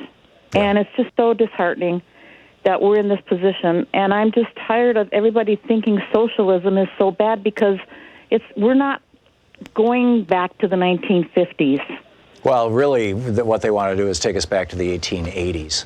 I mean, they really want to take us back. No safety net program, no nothing. Maybe 1901. I know. Yeah, your point is well made, Denise. And we just need to persist, and we need to point out that America does embrace socialism, particularly for rich people. And and we want our socialism. We like Social Security and Medicare. Thank you, Denise, for the call. Eric in Erie, Pennsylvania. Hey, Eric, what's up? Hey, good afternoon, Tom. I'd like to humbly offer a piece of advice to the entire Democratic field. They really need to start referring to these many studies that have been done certainly in the United States, through a lot of the other Western-style democracies, where they look at entitlement type of spending and phrase it in the context of it being an investment in terms of every dollar they put into education. The various studies show them getting between like $6 and $8 back in GDP, economic activity, and how this is just an investment in the country's overall health and strength. We saw this with the GI Bill, Eric. For every dollar that the federal government spent on the GI Bill, it made back $7 to $10 in taxes. And that's my point exactly. But we're talking about this. We get in the weeds of the nuance and the minutia, and we've got a group of right-wing Americans now that voted for Trump who love the stock market, even though they've never had a stake in it and never will. They seem to think it's this great indicator. And a stat you referenced earlier today or yesterday, whatever it was, the fact that GDP is going up so steadily, simultaneous to a time when life expectancy is going down, that one stat alone tells the whole tale. Yeah. There's a bunch of them actually that tell those tales. We need to talk about it as an investment. I mean, do you want your kids and grandkids to be able to wave their arms around with a foam finger and say, "Yeah, we're number one"? And have it actually hold some credibility? Yeah, I'm with you. Our most important infrastructure is our children and our families, and they're obviously intertwined. And the extent to which that's our future. I mean, it's literally our future. Eric, thank you for the call. Spot on. And we need to start thinking in those terms. And how do we invest in that infrastructure of our children? That's our intellectual infrastructure, as well as our emotional infrastructure, our families.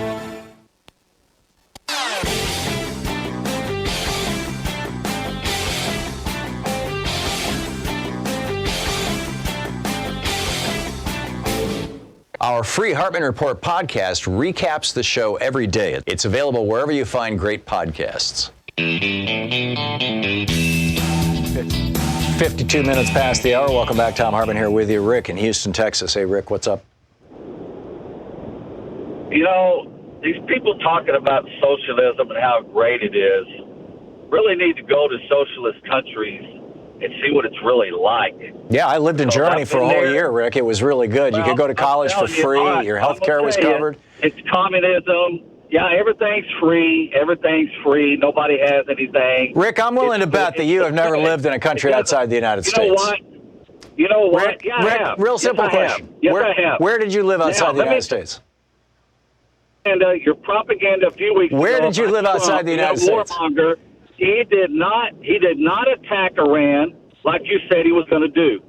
Socialism is communism. People would not have anything once it takes over. I hope Bernie wins, and I hope this country collapses, because these dummies need to learn what socialism is. Rick, I will pray for your soul and your enlightenment. Thanks for the call. Paul in Woodinville, Washington. Hey, Paul, what's up?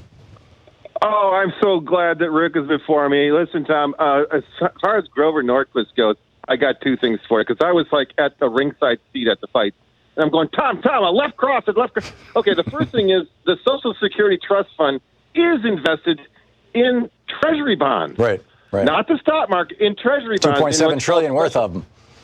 Yeah, and they can be redeemed at any time. They're called special issue Treasury bonds. And so that was the one response I wish. But the other one is, and this is for your friend, your previous caller, Rick, is to suggest that the Social Security Trust Fund should go into the stock market, Tom. I can't think of a more classical example of socialism, my friend.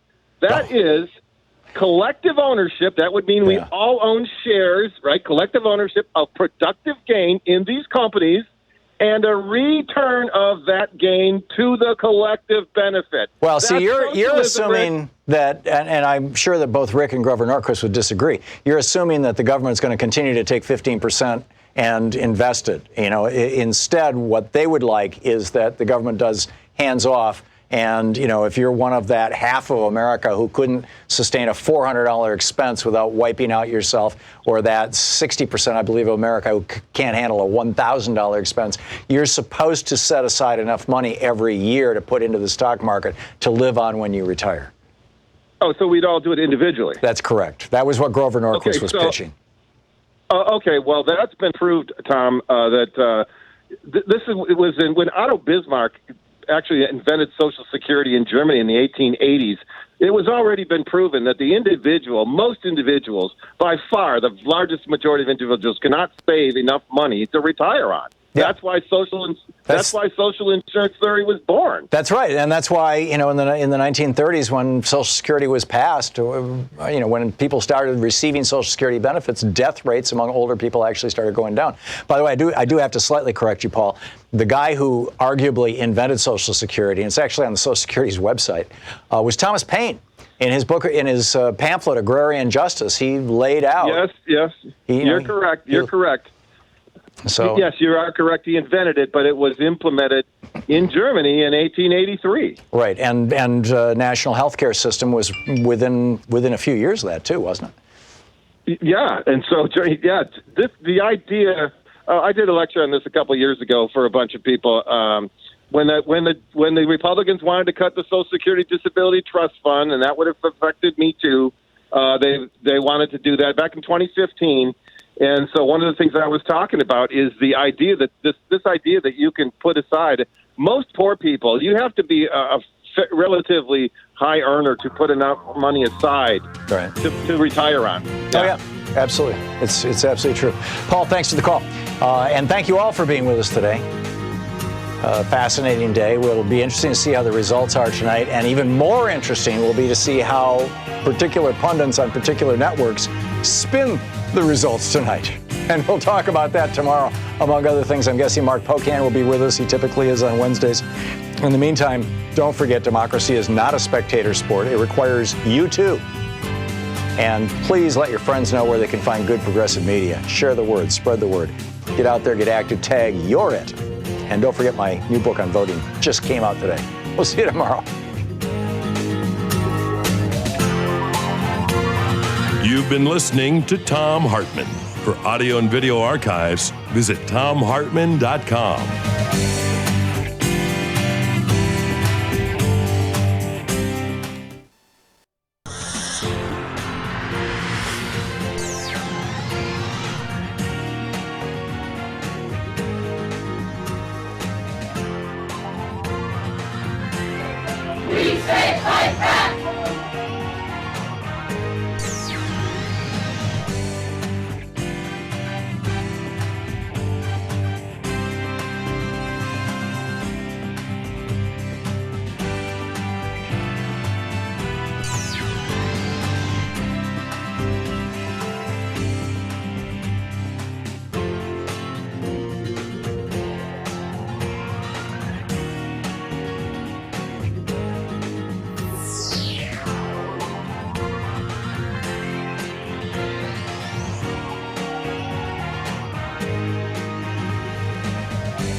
Hey, my new book, The Hidden History of the War on Voting, Who Stole Your Vote and How to Get It Back, is arriving in bookstores on February 10th.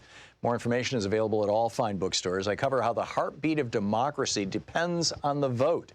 This book goes into depth on the racist legacy of our vote and the unique struggles of African Americans, women, and Native Americans. In part 2, there's a deep dive into the economic royalist modern war on voting. And part 3 is the solution section, how to get out there and get active. I'm also on the road to the book tour for The Hidden History of Voting.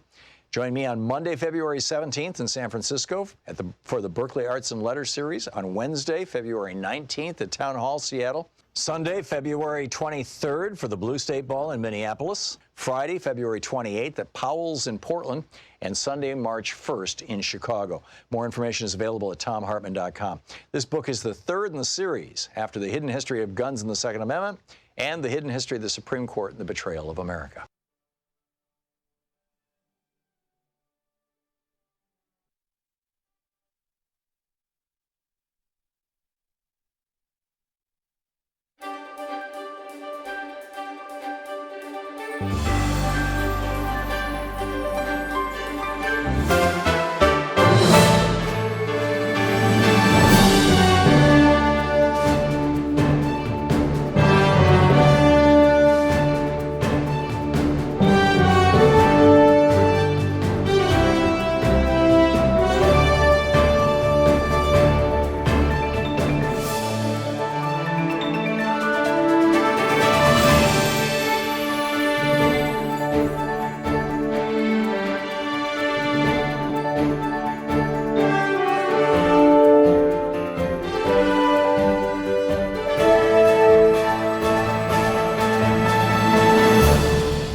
Want to connect with the show online?